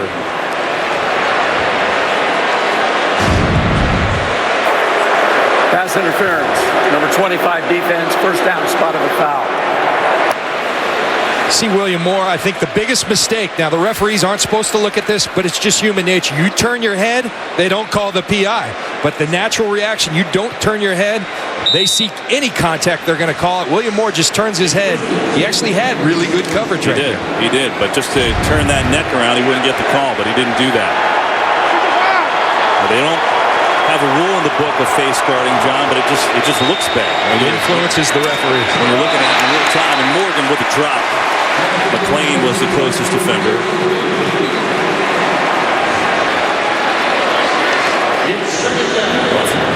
Looking at this game, I'm a fantasy guy. You're probably loving life right now. Drew Brees has only missed on 6 passes, 181 yards, and a touchdown. Robinson's got a rushing touchdown today. And that guy, Brandin Cooks, in his debut, to go along with 68 receiving yards, also has an 18-yard run and a score. Second down, Brees is dropped, and we get a flag. It's Babineau on the sack, but let's see what the penalty is.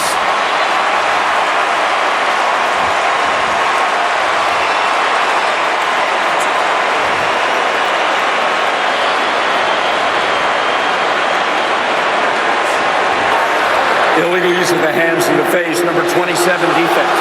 5-yard penalty from the previous spot. Automatic first down. Well, they finally mount a pass rush. Babineau comes up with the sack. See Babineau working in the middle. They run a little game, and then he finishes Drew Brees. All for naught because of this right there.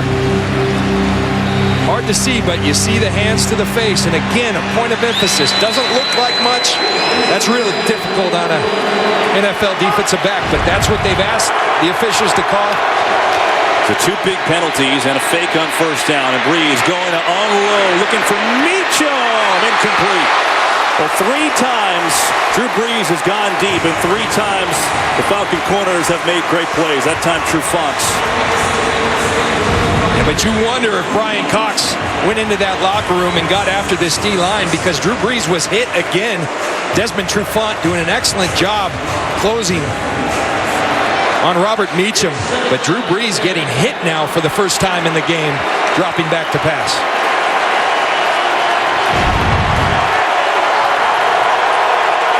Pierre Thomas in the game in the backfield.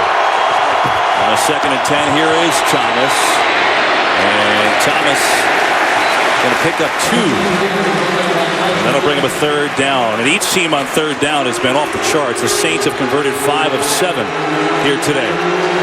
And remember, 3rd down last year was the Falcons' bugaboo. They were bad on 3rd down, worse in the league. They allowed 45%, almost 46%. Kevin, the interesting thing here, you can't double everyone. Graham dictates that you better double him. Brandin Cooks now dictate you better double him. You can't do it for everybody. On 3rd down, Brees over the middle, and it's incomplete. Looking for Jimmy Graham, it's incomplete. And the Falcons will get it back, and this place is rocking. And that's how pass rush affects quarterbacks. Drew Brees gets hit 2 times in this series prior. Well, he throws to the guy in the double. Brandin Cooks gets singled, but watch the 2 safeties that are going to end up.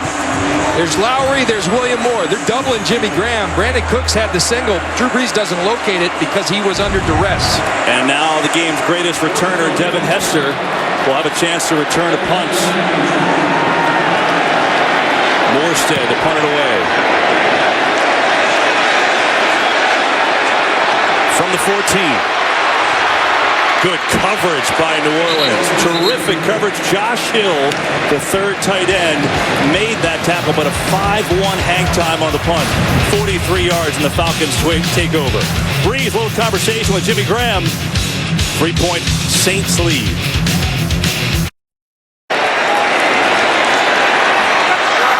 Falcons football, trailing the Saints by 3 in the 3rd. It's Steven Jackson, stays alive.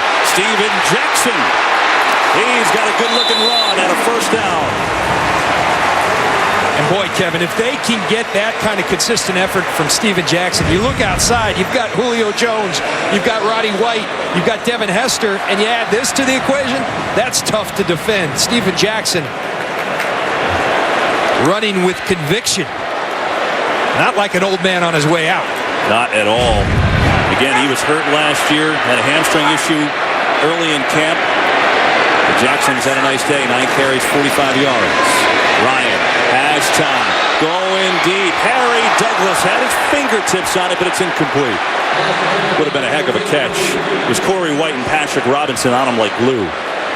Really a fine play by Patrick Robinson that a lot of people have been questioning. Is he the weak link of this secondary? You see Corey White working in the slot, but Patrick Robinson leaves his coverage on Toilolo and then creates that double and actually finishes the play. It's a great call, John. He catches it if not for Robinson. Very nice timing. So 2nd and 10.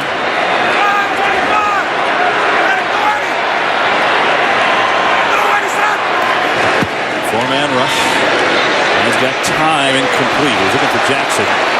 Hawthorne on the coverage. Kevin, I think one thing that does need to be mentioned, this offensive line really scrutinized over the offseason, called soft, called not tough. Well, they go in, they get Jake Matthews. He's hurt now. Gabe Carimi filling in at left tackle, but John Asamoah at right tackle, and they've been very stellar. They've protected Matt Ryan very well against a front that I think is one of the better defensive fronts in the National Football League. Neither team has a sack. Jake Matthews still has the helmet on, so maybe he will come back if that ankle lets him.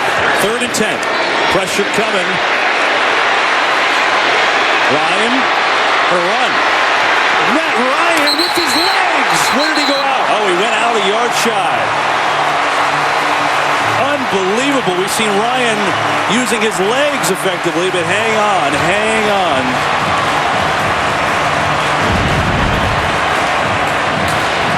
Remember earlier, we're telling you, Rob Ryan called him an annoying scrambler. I think Rob Ryan's very annoyed right about now. Matt Ryan, incredible athleticism. Yeah, left foot out right there. Good call. Rob Ryan would have made sure that one was reviewed. So how about this? After the offense, we've seen each defense holds now. And the Falcons will punt for the 2nd time today. Brandin Cooks back deep to receive. Bosher gets his leg into it. Another good punt. Cooks will let it go. Look at that rocket. And it goes in the end zone. Saints will take it after that punt of 66 yards. 20-17 New Orleans in the 3rd.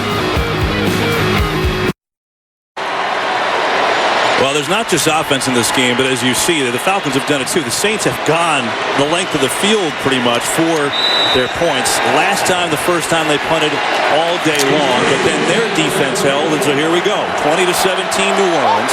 5:37 to go in this 3rd quarter. Ball at their own 20. And a handoff and a nice looking run to Mark Ingram. So Ingram gets across the 25 to the 26. Say this October, history will be made as baseball's postseason moves to America's new sports network, Fox Sports 1. It's your home for baseball's National League Division and Championship Series, and it all begins this October. I like that adjustment by Sean Payton, the head coach, and also the play caller. He is calling the plays, not Pete Carmichael, the offensive coordinator. Sean Payton told us he would call the plays. I like that run. He's starting to mount a little pass rush. And here's Colston wide open. Marcus Colston against Lowry, fighting him off, still on his feet, and Marcus Colston with a monster. The Falcons finally came with a blitz, and they got absolutely burned. A 57-yard game. And this is why you don't blitz Drew Brees, because things like this, you see William Moore coming through the guard center gap, but that void, look at that space. Drew Brees going to find that every time. He goes to one of his favorites, Marcus Colston, and that's the danger in blitzing Drew Brees. Obviously a breakdown, but Drew Brees will find those breakdowns. So the Falcons, who have barely blitzed all day, do and then get smoked. Look at that combination, where that stands. That's in history right now. Here they run it to Thomas. And Thomas is stacked up at the line of scrimmage by Paul Worlow. Well, we know that the Eagles were getting shut out last time we checked. Have they been able to get on the board, Joel Klatt? Yes, they have, and let's head up to Philadelphia, and it's a familiar face to Saints fans. That's Darren Sproles. 49-yard touchdown, and finally the Eagles are on the board. Still down by 7. Kevin, John. All right, Joel, thanks. There you go. So Sproles enjoying his new home. Meanwhile, his replacement, Brandin Cooks, is at a monster day. Offense across the board today. 2nd and 9 for the Saints. Brees. Out of time, and he's going to hit Thomas out of the backfield, and he's tackled immediately by Worlow. He's representing Artie Kempner's Delaware Blue Hens, and he makes a nice play. Watch Warlow. Right here. Watch him drop back in coverage. And you better be able to tackle in space in this league if you're playing linebacker, because you're going to be forced to do it. That's excellent football at the linebacker position by Paul Warlow, the free agent out of Delaware.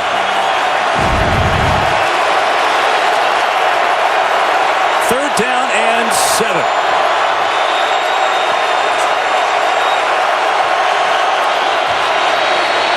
Breeze going end zone. Intercepted! It's picked off by McClain.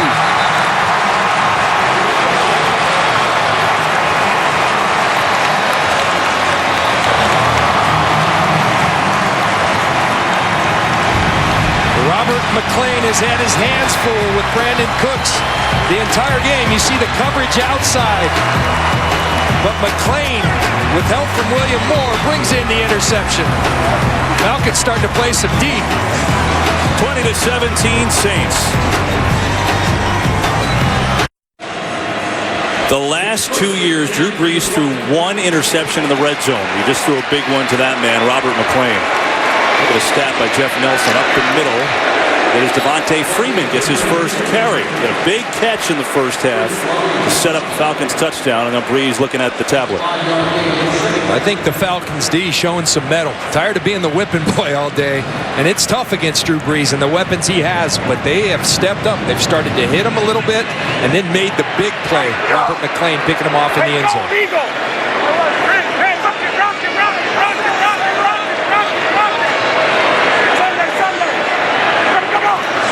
On second down, it's Ryan going far side. He's got a completion to Harry Douglas.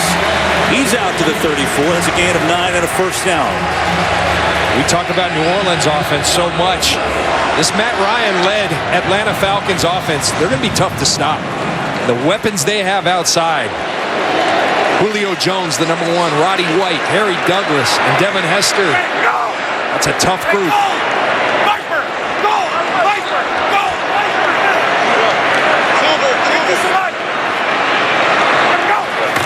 Here's Freeman, the rookie, on first down, and Devontae Freeman all the way out to the 45 and a first down. He had a monster preseason, and the only trepidation was his pass blocking, but he can run. Well, this kid runs hard. You see Joe Hawley again getting up on Curtis Lofton. Right here, Devontae Freeman's going to do the rest. You like backs that fall forward. Devontae Freeman has shown us in his 2 touches. He's going to fall forward. He's going to break tackles. Now it's Anton Smith in the backfield. Ryan will throw, set up a screen to Jones, and Jones is tripped up. Nice play by Corey White. These plays becoming so in vogue in the National Football League. Chip Kelly talks about the trickle up. These are coming from the college game, utilizing your great skill in space. Talk about great skill. Corey White bringing down Julio Jones. Fantastic tackle. Final seconds of the third quarter.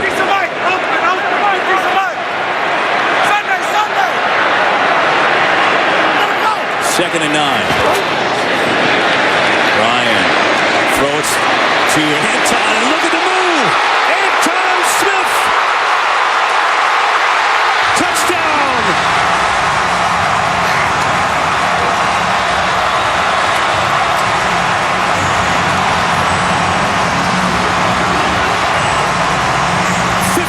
Yards, and the Falcons take the lead.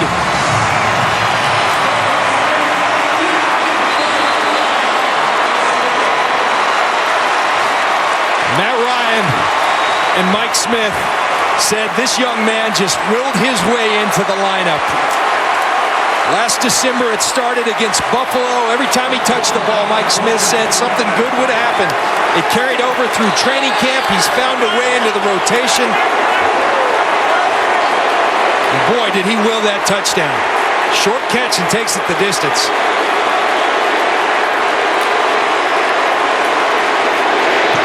And it's 24-20. Atlanta in front. So they've got contributions from all 4 backs today. And here's Anton Smith. Again, excellent protection. One tackle, he breaks, and then right by Jarris Byrd with a burst of speed through another tackle of Patrick Robinson, and outruns Kenny Vaccaro to the end zone. Jarris Byrd, unsure of the defense. You can't be unsure in the NFL because that's what happens. Anton Smith taking it the distance. I don't know what Atlanta's going to be defensively this year, John, but I'll tell you what, this is against the 4th best defense from last year, and they are tearing them up. Matt Ryan's got 315 yards and 3 touchdowns today. Very uncharacteristic of this defense for the New Orleans Saints. They're having trouble, and Rob Ryan extremely frustrated. I think the offensive line of this Atlanta Falcons have answered the call. Now they're doing it without the services of the first-round pick, Jake Matthews, Gabe Karimi holding up well, and Matt Ryan's been masterful. 80 yards on the drive, but another big play, 54 yards to Anton Smith, and the Falcons have their first lead. Sean Payton told us, he told his guys, this is not going to be as easy. Look at the history of this series. It always comes right down to the end. Sean Payton's words proving to be true. Bosher will kick it off.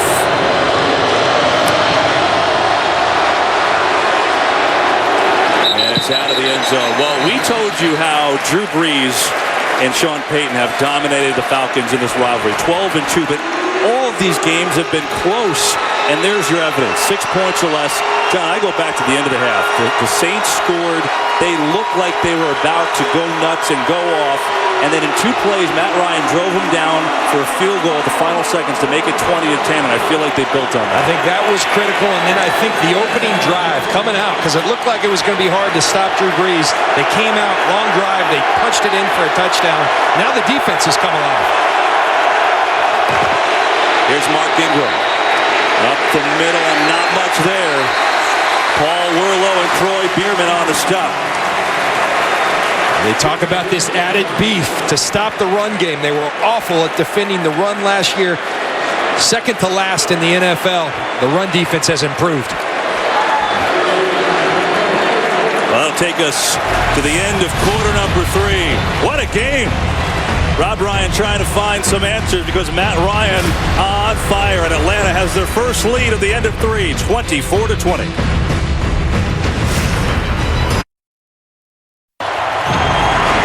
This place is rocking right now in the Georgia Dome because it's the start of the 4th quarter and the Falcons have their first lead, and Rob Ryan, nothing on that sheet is working. But now the hands of Drew Brees with his team trailing for the first time, and Brees opens up with Jimmy Graham for a quick 7-yard gain before Robert McClain made the tackle. You're the New Orleans Saints. You got to get back to mixing the pass with the run to keep this defensive front that all of a sudden has come alive. And then you got to find Brandin Cooks and Jimmy Graham your go-to guys.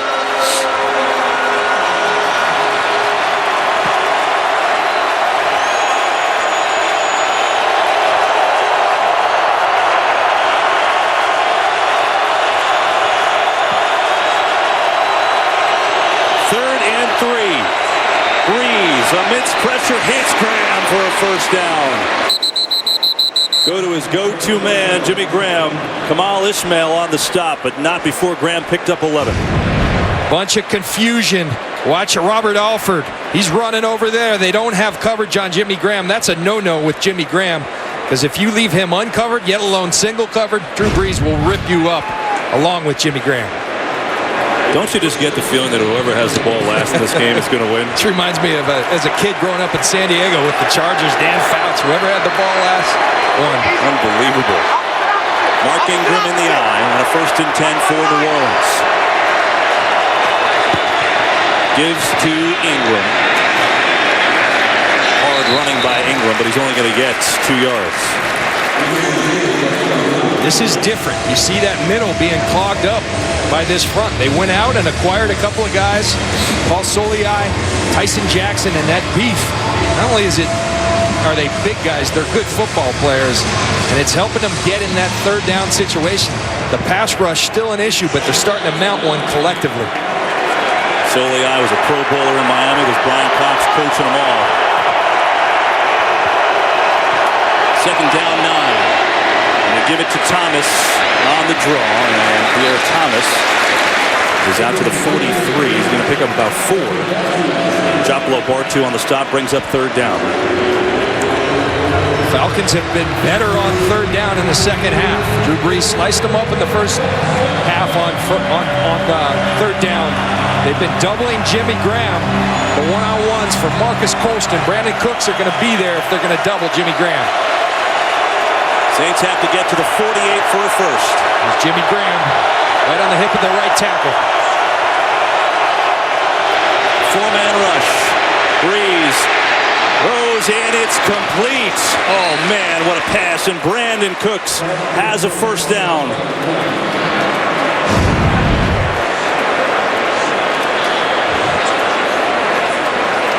Again, good pass protection. Drew Brees working the pocket and then finding the open space to the rookie Brandin Cooks, who, although a rookie, is Mr. Reliable here today. Brandin Cooks has 7 catches, 77 yards, and a touchdown in his NFL debut. It's been masterful. First and 10, New Orleans. Down by 4 in the 4th. All kinds of time for Brees. Now the pocket collapses, running away from it. And Brees is going to fall forward to gain a couple yards and make something out of nothing. Well, that late pressure came from Bartu and Babineau. I really thought Drew Brees was going to let this go. He got what he was looking for. One-on-one with his rookie Brandin Cooks outside with Robert Alford. See Cooks, I think, taking too long and just really tight coverage. But Drew Brees being an annoying scrambler as well as his buddy Matt Ryan.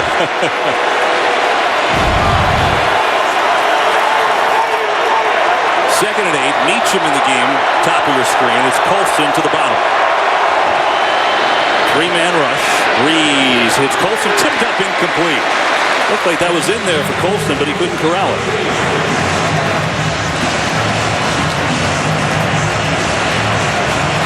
You don't see many drops by Marcus Colston. That was a well-thrown ball, a ball that should have been caught, and it puts the Atlanta Falcons, who struggled so mightily on third down last year, in a good 3rd and 8 situation. Let's hear this crowd get loud.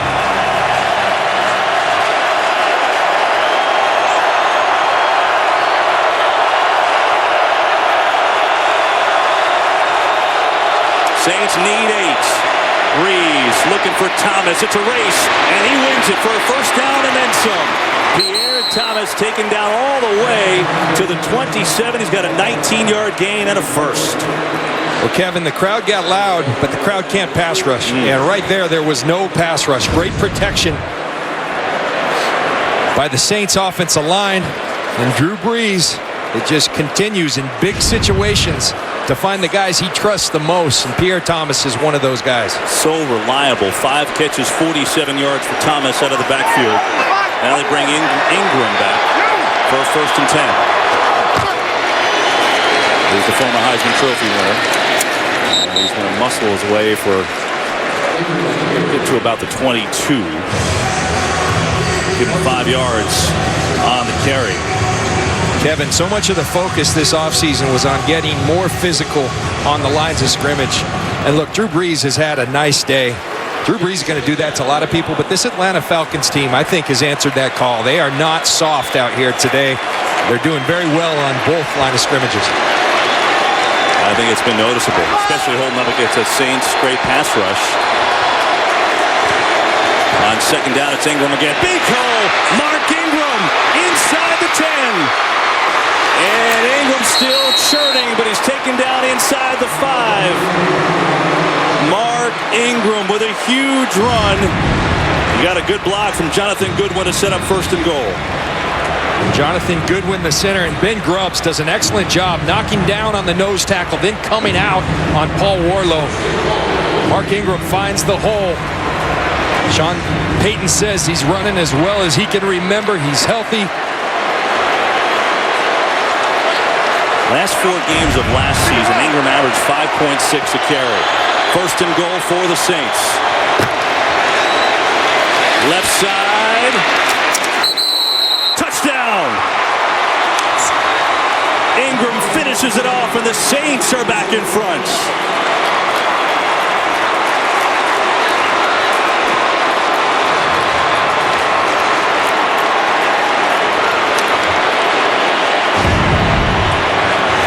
It's Terran Armstead, the left tackle. Right here, he's going to hook Jonathan Babineau, drive him out. Mark Ingram does the rest.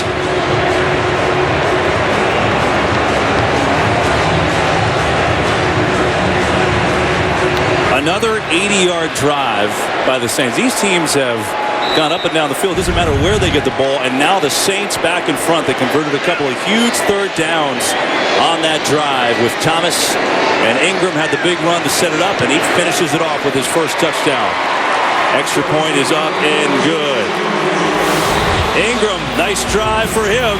Puts the Saints back in front by 3. 8:46 to play from Atlanta. And Mark Ingram had a 19-yard rush and finished it with a 3-yard touchdown rush. The numbers in this game offensively are off the charts. And here's the thing. Combined today, Falcons and Saints, they have 6 80-yard touchdown drives. You just don't see that very often. The quarterback play has been extraordinary. Quarterback play, Drew Brees, Matt Ryan have both been excellent. What a game. 27-24 Saints, 8:46 to go, and they will kick it off to Devin Hester and the Falcons. Oh, Breeze put a little dejection on the face of Paul Werlow because he had his Saints back in front by 3.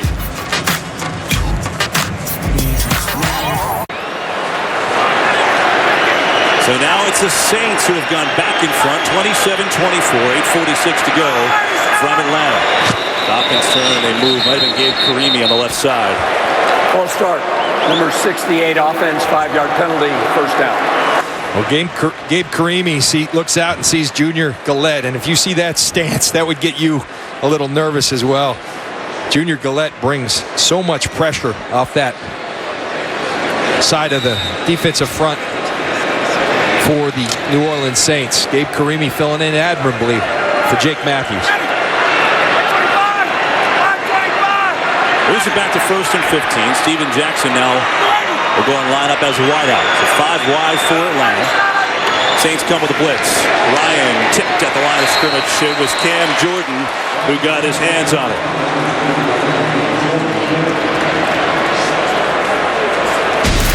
NFL Week 1 action continues later today on Fox, and then tonight at 8:30 Eastern on NBC. Don't forget, tune in tomorrow. A Monday Night Football doubleheader. Football is back, baby. 20 years on Fox, and we have started Week 1 with a bang. 93, 57. Matt Ryan's turn right now.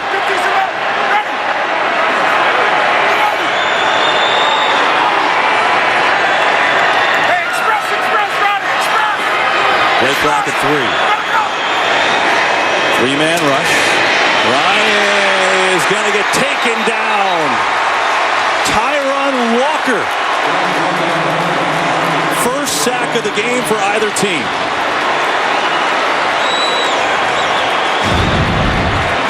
Tyron Walker is going to work at the top of your screen against Gabe Karimi and just pushes him. Bull rush. Is Gabe Karimi all the way to Matt Ryan. Matt Ryan trying to find receivers down the field, but Tyron Walker gets there first. What a huge play. It was a 3-man rush that time, too. Now 3rd and 18. That's Devin Hester in motion, number 17.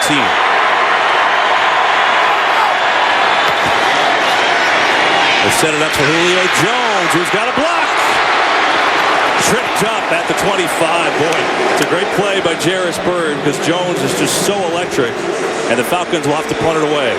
Kevin, you just said it right there. I mean, that's a tough tackle in space against a superior athlete in Julio Jones. But watch Jarris Byrd. This is tough, ladies and gentlemen. Great block by Gabe Karimi. Looks like Julio Jones is going for the first down. Excellent tackle by Jarris Byrd. They brought him in here to be a ball hawk, but also to make good tackles like that.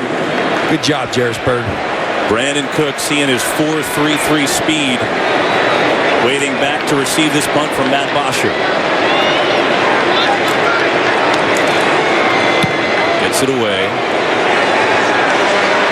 And Cooks going to take it. Called a fair catch at about the 26-yard line. Jarris Bird's made an impact. He's forced a fumble earlier. Makes a big tackle there. His Saints up by 3 with the ball. 27-24. Saints in front of the Falcons. Talk a lot about Atlanta's lines. Well, there's the Saints defensive line, which is a good group led by Bill Johnson, the coach there with the black shirt on. On the other side, Mike Tice. His offensive line has played well, but finally allowed their first sack of the game. Jake Matthews, unfortunately, their rookie number 6 overall, has been out since halftime with an ankle injury. Saints with a 1st and 10. 7:03 to play. It's Mark Ingram with a great last drive. It starts this one off with a good run as he gets out near the 30. Speaking of those lines and Mike Tice, let's go down the field, check in with Pam Oliver. Yeah, he's needing people to step up, but Gabe Karimi got an eyeful from Mike Tice there. A very disapproving look from Tice he got. Tice coached Karimi in Chicago. Karimi got into some trouble there with his lineup situation, and Tice had to eventually go in another direction, so he knows what he can get from this young man, and he wants it today. Back to you. That's a good call, and he needs it late in this game. Saints up by 3. Breeze incomplete. Look like Colson fell down. The old Georgia Dome turf monster activating at the proper time, John Lynch. And there was a lot of space there. Drew Brees saw it. Marcus Colston actually going to feet incidental foot contact with Paul Warlow. You don't get a call there, Marcus.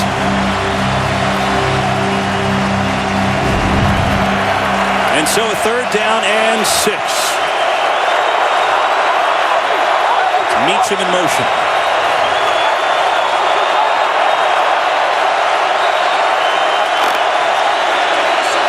Breeze over the middle, tipped. Another good play by McClain, who had the pick in the end zone earlier. I'm sorry, that was Alford. That was Alford. Robert Alford on the tip. And the Falcons will get it back. And this is an excellent instinctive play. Watch Robert Alford right there. One-on-one on Marcus Colston, but still reading the eyes of Drew Brees. You understand why Drew Brees doesn't see Robert Alford. He thinks he's man-on-man, but just an instinctive and nice play by Robert Alford, the 2nd-year corner. They gave Devin Hester 3 years and $9 million primarily for this. 13 punt return touchdowns off the foot of Morstead. There's a good punt. There's a flag that comes in on this play, too. Look at the bounce. Keeps on going. What a kick by Thomas Morstead. Gets it all the way down to the 11-yard line. Let's see what the penalty is. 59-yard punt, no return. And it may be even worse than that for Atlanta. During the kick, holding, number 36 receiving team. Half the distance to the goal from the end of the kick. 1st down, timeout. That is enormous. What a punt by Morstead. And then the hold by Kamal Ismail. You see it right there. Falcons backed up, down by 3. 6:16 to play. Well, the Falcons only averaged 5.7 penalties a game last year. They're at 9 today. They just got a big one in special teams after a great punt by Morstead. Backed up with Ryan at the helm, down by 3. That Ryan has Julio Jones. And he's got a 1st down. Julio Jones going to get up to the 29-yard line. Good for 23. Well, Julio Jones has a rare combination of size and speed. You need a better jam by Keenan Lewis there. They're playing a cover 2 with safety help over the top. Protection for Matt Ryan, that's easy pickings. Julio Jones now 6 catches, 104 yards. And here's Jackson. Steven Jackson picks up a couple. Ever think if you were in charge, the world would be a better place? Well, this September, Fox giving 15 people the chance to prove it by building their ideal society from scratch. Utopia witnessed the birth of a brave new world that's tonight at 8/7 Central on Fox. Lock those doors and you can't get out, and good luck being in there. Thankfully, we get to watch on TV. I think we've got quarterback Utopia here today. I agree. It's been some show. 2nd and 6 for Matt Ryan, who's got 351 yards passing and 3 scores. And a hit. Toilolo with the drop. Toilolo replacing the great Tony Gonzalez. Just dropped that one. Brings up 3rd and 6. A plain and simple play that needs to be made. Just a critical juncture in the game. Matt Ryan put it on the money and a big drop for Toilolo. Matt Ryan has thrown it to 8 different receivers today. Talk about spreading it around. Big 3rd and 6 here.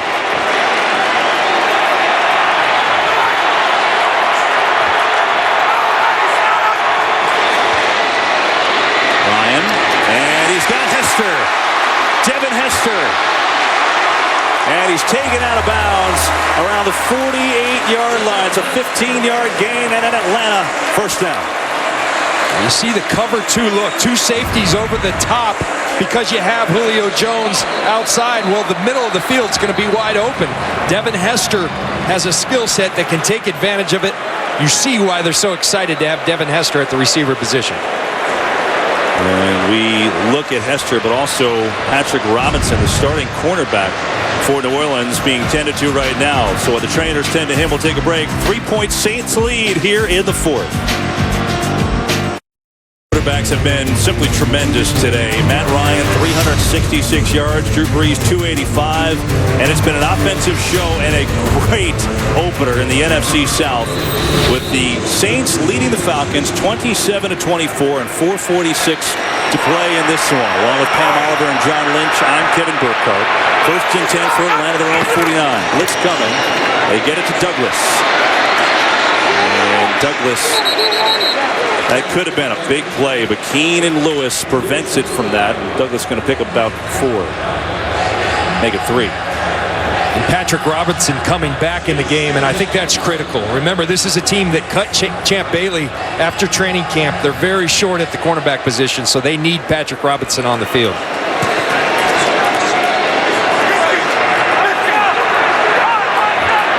Jacquizz Rodgers is the running back on a 2nd and 7. Ryan, he's got a man. It's Douglas for a first. Down to the 25. Jarris Byrd on the stop and a pickup of 23.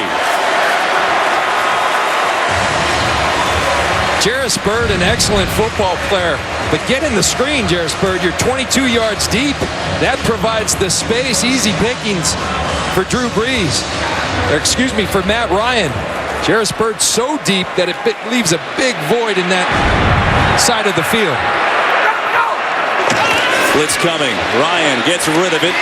And he's got Hester again, who is wrestled down inside the 20. He falls forward after the tackle by Vaccaro. And it's amazing watching Ryan spread it around. 8 different receivers caught balls, 5 of them over 50 yards. And he's talking about Roddy White and Julio Jones. He said the thing about them is they know if they do their job, they'll get footballs. And that's really how this has been today. They're all getting fed. Matt Ryan told us he studies Drew Brees every offseason. That's one of Drew Brees' hallmarks, is spreading the ball. Matt Ryan doing it to perfection today. From the 17, spin move. Jacquizz Rodgers. What a touchdown!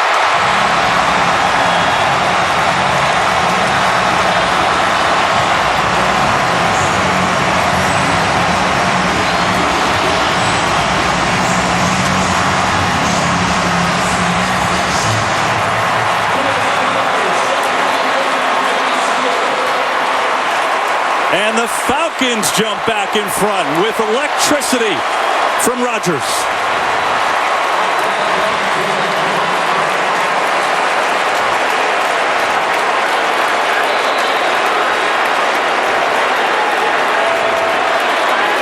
Arthur Blank, the owner of the Falcons, is loving that, and now Matt Ryan try to make it a 4-point game. And he does. Matt Ryan over the 400-yard mark. And he gets Jacquizz Rodgers, who just made an unbelievable move. Well, watch Toilolo. He's going to lead up ahead for Jacquizz Rodgers. Make a nice block on David Hawthorne. And then look at this move. The spin move on Kenny Vaccaro. Great blocking down the field by Julio Jones, but just an outstanding effort by Jacquizz Rodgers, the running back by committee, working well in Atlanta. You know, Ryan throwing it all over the yard, and they say, you know what, we'll give a little carry to Rodgers, and then he does that. 17-yard touchdown. Rob Ryan, we're not going to air those words, because the Atlanta Falcons, John, have 519 yards of offense against what was the fourth best defense in the NFL last year. You got to tackle in this league. You got to tackle in space. You got to tackle in the trenches. The Saints haven't done a good job of it today. This is some football game. Well, there's 2:50 left, and the Saints have all 3 timeouts. Plenty of time.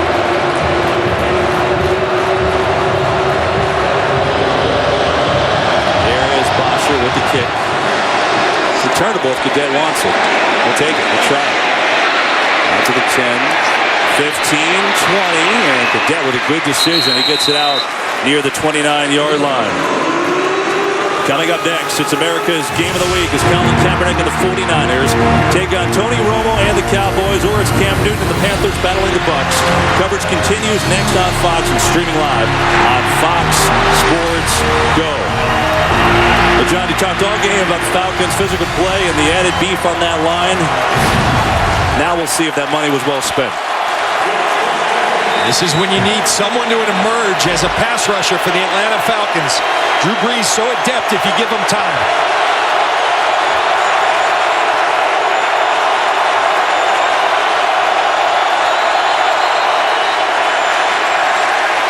Also, number 72 offense, 5-yard penalty. It is ear-splitting loud in here right now, and that just caused that penalty. I think the Atlanta Falcon fans saying, we've got a 12th man here in Atlanta as well. Terran Armstead would attest to that. Arthur Blank likes what he sees. 1st and 15 for Brees. Brees has time, hits Jimmy Graham across the 30, and Jimmy Graham gets it back and then some, up to the 34. Jimmy Graham, 8 catches, 83 yards today. You know, but you say for the Atlanta Falcons, they've done a fairly good job keeping him in check. That's how good Jimmy Graham is. 2nd and 5. Brees has a completion to Thomas. How good is Pierre Thomas out of the backfield? That's a first down out across the 45 to the 46. May take us to the 2-minute warning, and it looks like it'll do just that. Kind of had a feeling a while ago whoever had the ball last would win. It sure is setting up for that. The Falcons in front right now. 2 minutes to go. 31-27 Atlanta over New Orleans. We're coming back. This has been...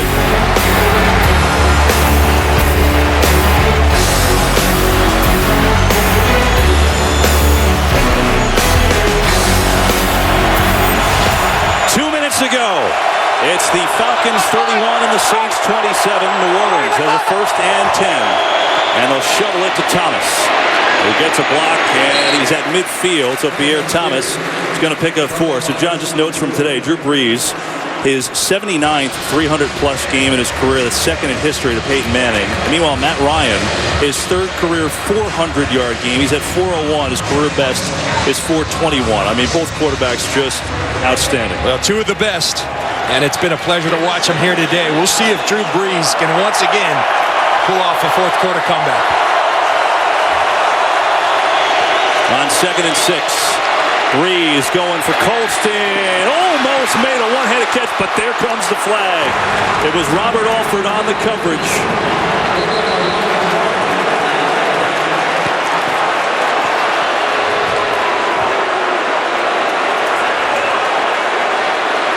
Going to get PI on Robert Alford. Pass interference, number 23 defense, 1st down. And that's a good call. Not right there. It was prior to that. A lot of contact. And remember, another point of emphasis in the NFL. They wanted to get rid of all the grabbing, all the pushing, all the tugging. Robert Alford all over Colston. The officials on it. Remember, the Saints need a touchdown here. They're down by 4. Minute 49 to go. They've got all 3 timeouts. Thomas in the backfield. Breeze going to throw far side. There's Colston. All reliable for him, and he's got another first down to the 12. Brandin Cooks has had an excellent day, but Marcus Colston and Drew Brees have history. And so Drew Brees is going to look for Pierre Thomas. He's going to look for Marcus Colston in a situation like this. But Brandin Cooks has been so good, and that, much like Matt Ryan, Drew Brees, so many weapons at his disposal. He's so good at pinpointing where the right matchup is. Clock stopped at 1:44 to play. Give to Ingram. Tries to get to the edge, left side, and Ingram is forced out just before the 5. See where he actually stepped out at the 5 or the 6.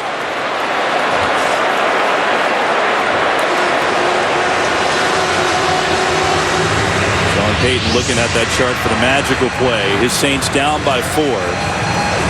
You're in this weird spot because Matt Ryan, just like Drew Brees, has been fantastic in his career. These late comebacks, and they've got 3 timeouts, so it's. Yeah, I'm sure a little bit of Sean Payton's thinking is I don't want to give him too much time. Ultimately, you got to score the touchdown. But I'm sure that's in his mind, not leaving Matt Ryan too much time. Second down and 3. Here's Pierre Thomas, and Pierre Thomas is close, not in yet. He's a few inches away, but he does set up a 1st and goal, and now they can milk some clock. Let's see if he actually got in here, John. He's down right there, left knee down.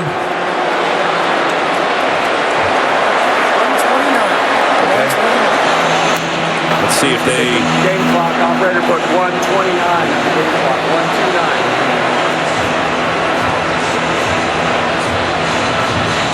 I want to welcome those of you just joining us here in Atlanta, along with Pam Oliver and John Lynch. I'm Kevin Burkhardt. This game has been back and forth incredible. Drew Brees and Matt Ryan have both played outstanding ball games, and now with the Falcons up 31-27, a minute 29 to go. Falcons just took their first time out, and the Saints will have a 1st and goal at the 1. If you're the Falcons, you know, it's so interesting. Obviously, you don't want anybody to score here. You're going to try and hold them out because they need a touchdown. But I wonder if there's any thought and almost letting them get in and letting Matt Ryan have it. It's happened before. Remember Super Bowls, Denver Broncos against the Green Bay Packers. They let them in. 98 reported eligible, 98.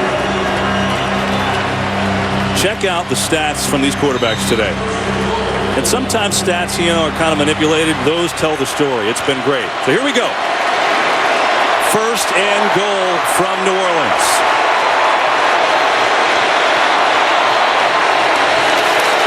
Give Robinson. He doesn't go anywhere.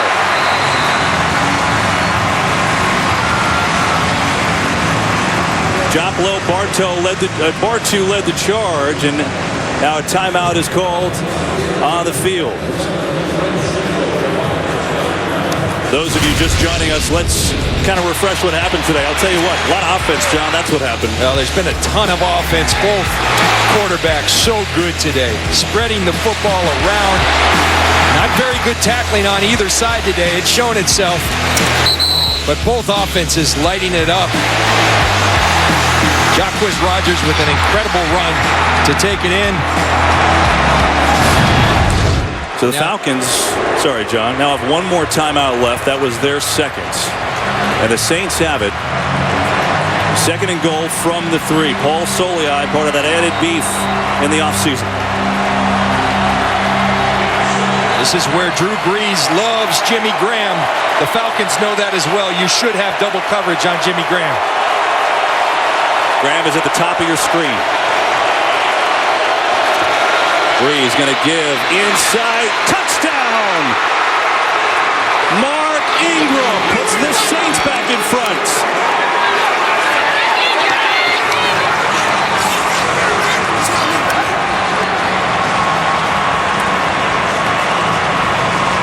Just excellent, tough running by Mark Ingram, putting his shoulder down and running through the safety, Ishmael. Mark Ingram saying, you want tough, I'll give you tough. Driving Ishmael into the end zone. Now it's Matt Ryan's turn. Can he bring the Atlanta Falcons back? And another long drive, 8 plays, 71 yards. Took a minute 30. And so the extra point, which is huge because it would put the Saints up by 3. And here's what it sets up to be. Matt Ryan will have 1 timeout left, a minute 20 to go. And this is a guy that since he's come into the league, John, 24 game-winning drives in the fourth quarter or overtime. Since he came into the league in 08, that's number 1 in the NFL.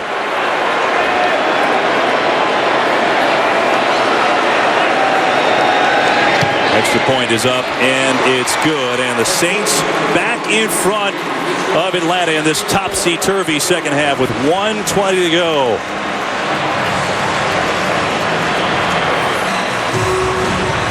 That's what we're looking at here today. Matt Ryan, 3rd career 400-yard game. Breeze has been outstanding.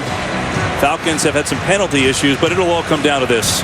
Ryan and the Falcons, who have 517 total yards, will get the ball down by 3 with 1:20 to go.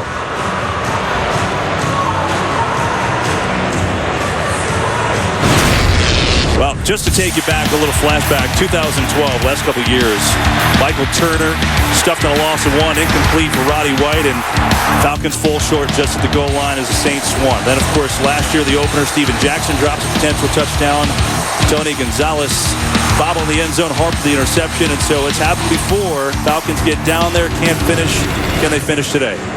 Well, you talk about finishing. The Saints defense is going to have to finish. Matt Ryan's going to test them. You see a career long of 62 yards for Matt Ryan, but this Saints defense has not been good today. But they can redeem themselves with the drive stop right here. Tough task against Matt Ryan as well as he's playing.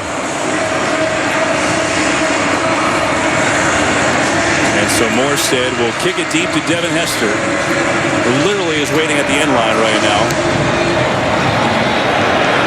And this one has no chance of being returned. And so it is the Falcons at their own 20 with 1 timeout left and a minute 20 to go in the hands of the guy who's got the most game-winning drives since he came into the league.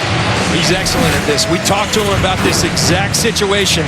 He talked about the first down. That's the most important thing. Get the chains moving. You don't have to do anything extraordinary. Just find the right guy, find the matchup, get the chains moving. You have more time than you think. He's got so many weapons. Matt Ryan, so good in these situations. Showed you Jake Matthews, the rookie left tackle, had a great first half, hasn't played all second half because of an ankle injury. 4-man rush. Ryan in trouble, and he's got a hit to Douglas across the middle, and Harry Douglas has a first down. Kevin, the other thing Matt Ryan talked about, most important, he said, is belief. Belief. And he said belief comes from past experience, past success. They've been successful in these situations. Well, that's why you're in the nickname Matty Ice. Under a minute to go. Ryan, Julio Jones was fighting forward inbounds. Breaks free, almost completely broke out of that. He's down at the 45, but the top clock is ticking here. 46 seconds and counting. And now there's a Saint down on the field. And they've got to stop the clock right here with the injury timeout. With 43 seconds to go. Is Patrick Robinson down for the second time? That's enormous for the Falcons. They could have wasted another 8 seconds there. Yeah, and Julio Jones just inches away from taking that the distance.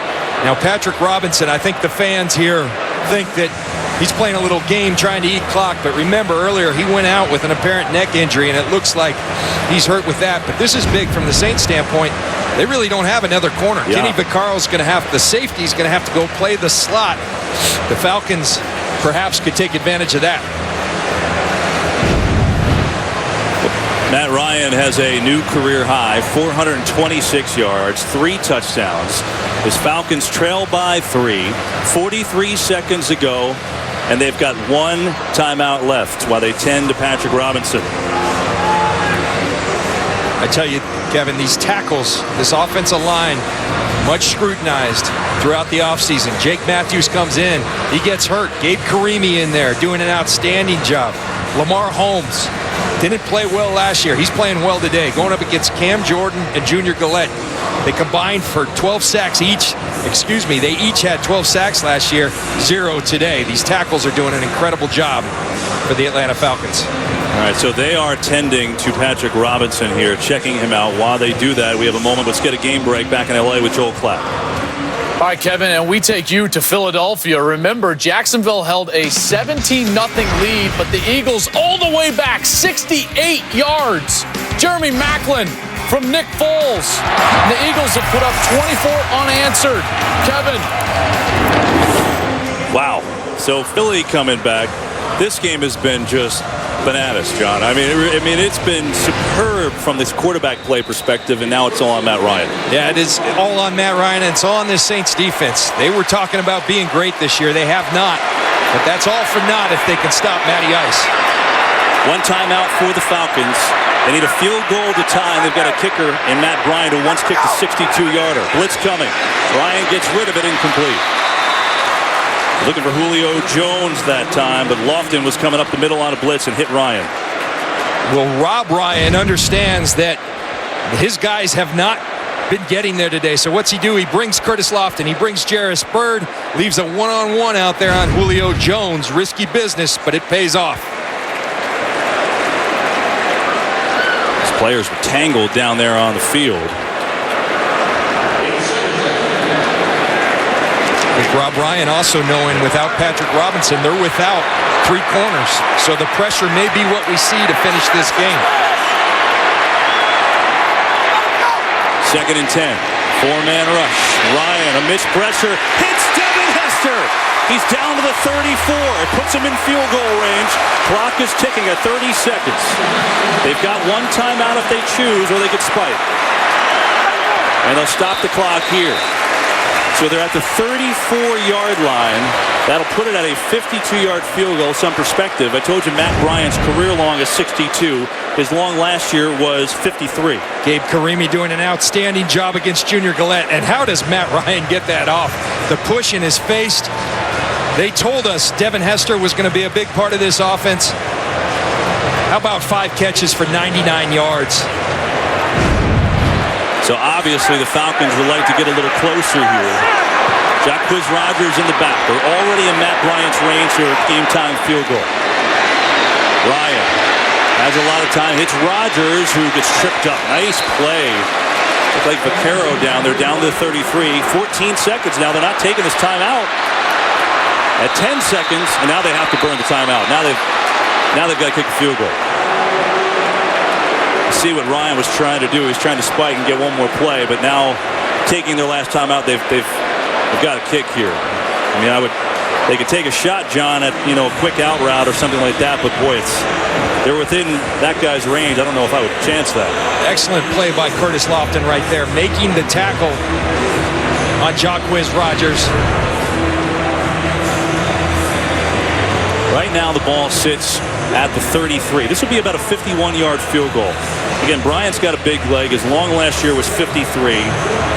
He was 3 of 5 from 50 yards out, and they're going to run another play with no timeouts left.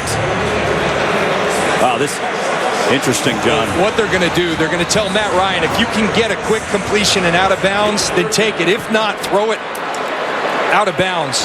I'll tell you what, John, if something happens or there's a fumble on the exchange or something, you lose the game. This is risky, but let's see. No timeouts, 8 seconds left. Need a field goal to tie. Ryan's going to air it deep for Jones, and it's incomplete. It's 4 seconds on the clock. Exactly what they did. They told him, look for something where you can get out of bounds. If it's not there, simply throw it out of bounds. Here comes Matt Bryant.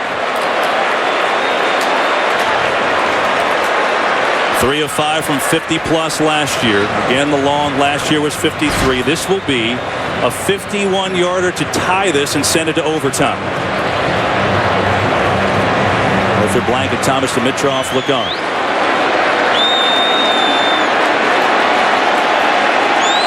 Bosher, the punter, is a holder. Harris, the snapper. For the tie. We're going to overtime in Atlanta. 51-yarder from Matt Bryant. Clutch as clutch can be. Why not play some more ball? 34 all. Got goosebumps watching this game today. You talk about clutch. Matt Bryant right down the pipe, 51 yards. He's been there before. What a football game. Not a whole lot of defense. These quarterbacks have been extraordinary today.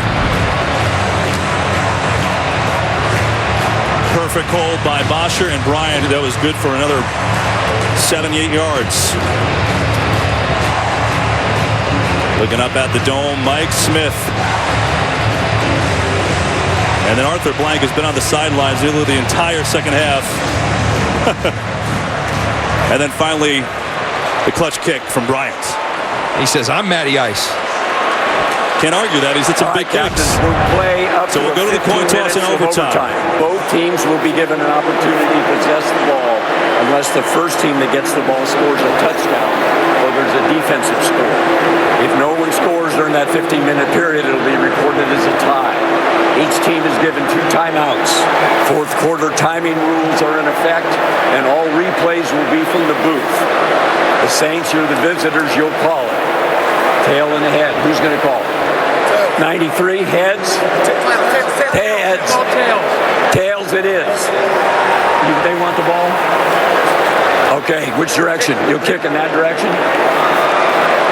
New Orleans Well, the way this has won gone, the toss and will receive. It's an enormous win to win the coin toss. And remember, if you keep him out of the end zone, you will get the ball in overtime. But still a big win for the Saints, who will get the ball. We're going to overtime from Atlanta.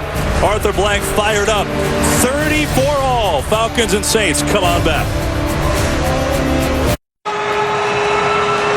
We are starting overtime in Atlanta. What a fantastic game in week 1. Look at the quarterbacks today. Matt Ryan led his team down. Matt Bryant, a 51-yard field goal to send it to overtime. But the Saints won the toss and will receive, and Matt Bosher will kick it away. So going deep, Travaris Cadet, and the Saints will start on their own 20. Well, back in 1979, Archie Manning hitting Ike Harris, Saints and Falcons. That was the first touchdown of what would be a high-scoring game. And Steve Bartkowski to Wallace Francis. This game was also 34-all going to overtime, but a bad snap. Russell Ertzleben just flips it up. James Mayberry intercepts, returns it right there. Touchdown. And the Falcons, the Saints, crazy game then, and guess what? Crazy game today. 7th overtime game in series history.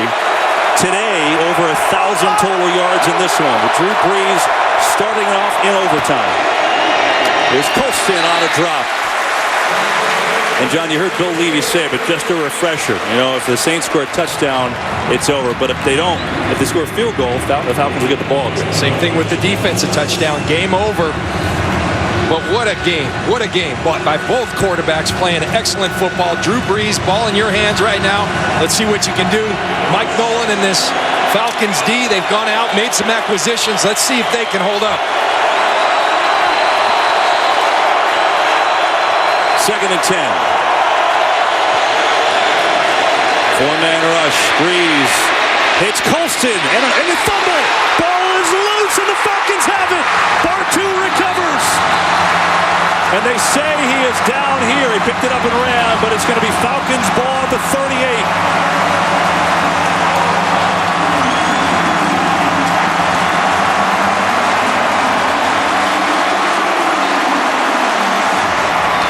Marcus Colston, disappointed, usually so sure-handed, drops the previous pass, catches that one, is stripped by William Moore. That's a catch. The ball is stripped. Bartu recovers. Falcons football. They're looking at it just to make sure, but that is clearly Falcons football. Mike Smith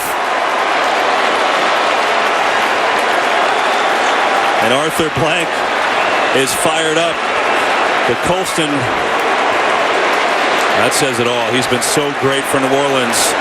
And now the Falcons with a chance to win at any points from Atlanta here, and the game's over. Matt Ryan has 448 yards, his career high. Mike Smith talked about to beat the Saints, you got to win the turnover battle. That just put them ahead 2-1. Is that the play that wins this game?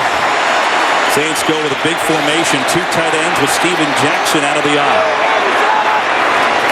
Give it to Jackson. And Steven Jackson running hard down to the 35.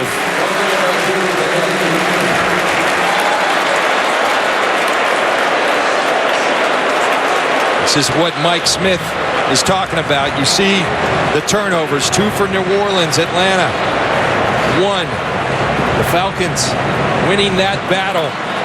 And you see Sean Payton, his teams, they don't lose when they're even or better in the turnover margin. The Falcons just went ahead. You're already in Matt Bryant's field goal range, but obviously you'd like to get closer here. It's about a 52, 53-yarder right now. Jackson trips and doesn't go anywhere there. And so now an interesting call for the Falcons. Again, this is in Bryant's range, but you're looking at a pretty long field goal right now on a 3rd down. This would be 51 from here, exactly where he sent it to overtime, Kevin, and he looked confident. I think Mike Smith, Dirk Cutter, they got to be careful. You got to play with some gusto, too. You need to get it a little bit more advantageous.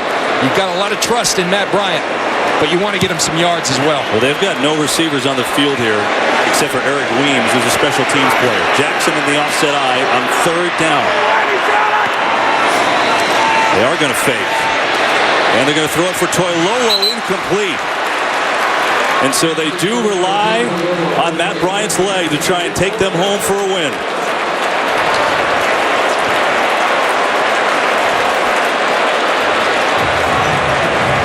I didn't love that series of play calls, but I think a lot of it had to do with the confidence they have in Matt Bryant.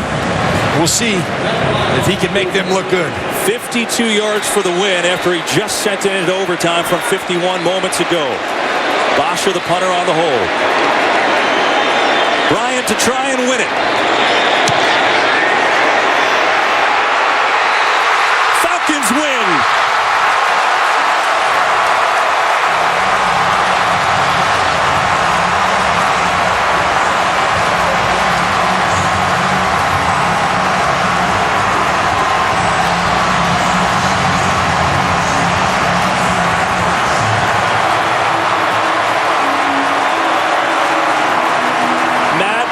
A 51-yarder in overtime to send it into overtime, and a 52-yarder in overtime to win it.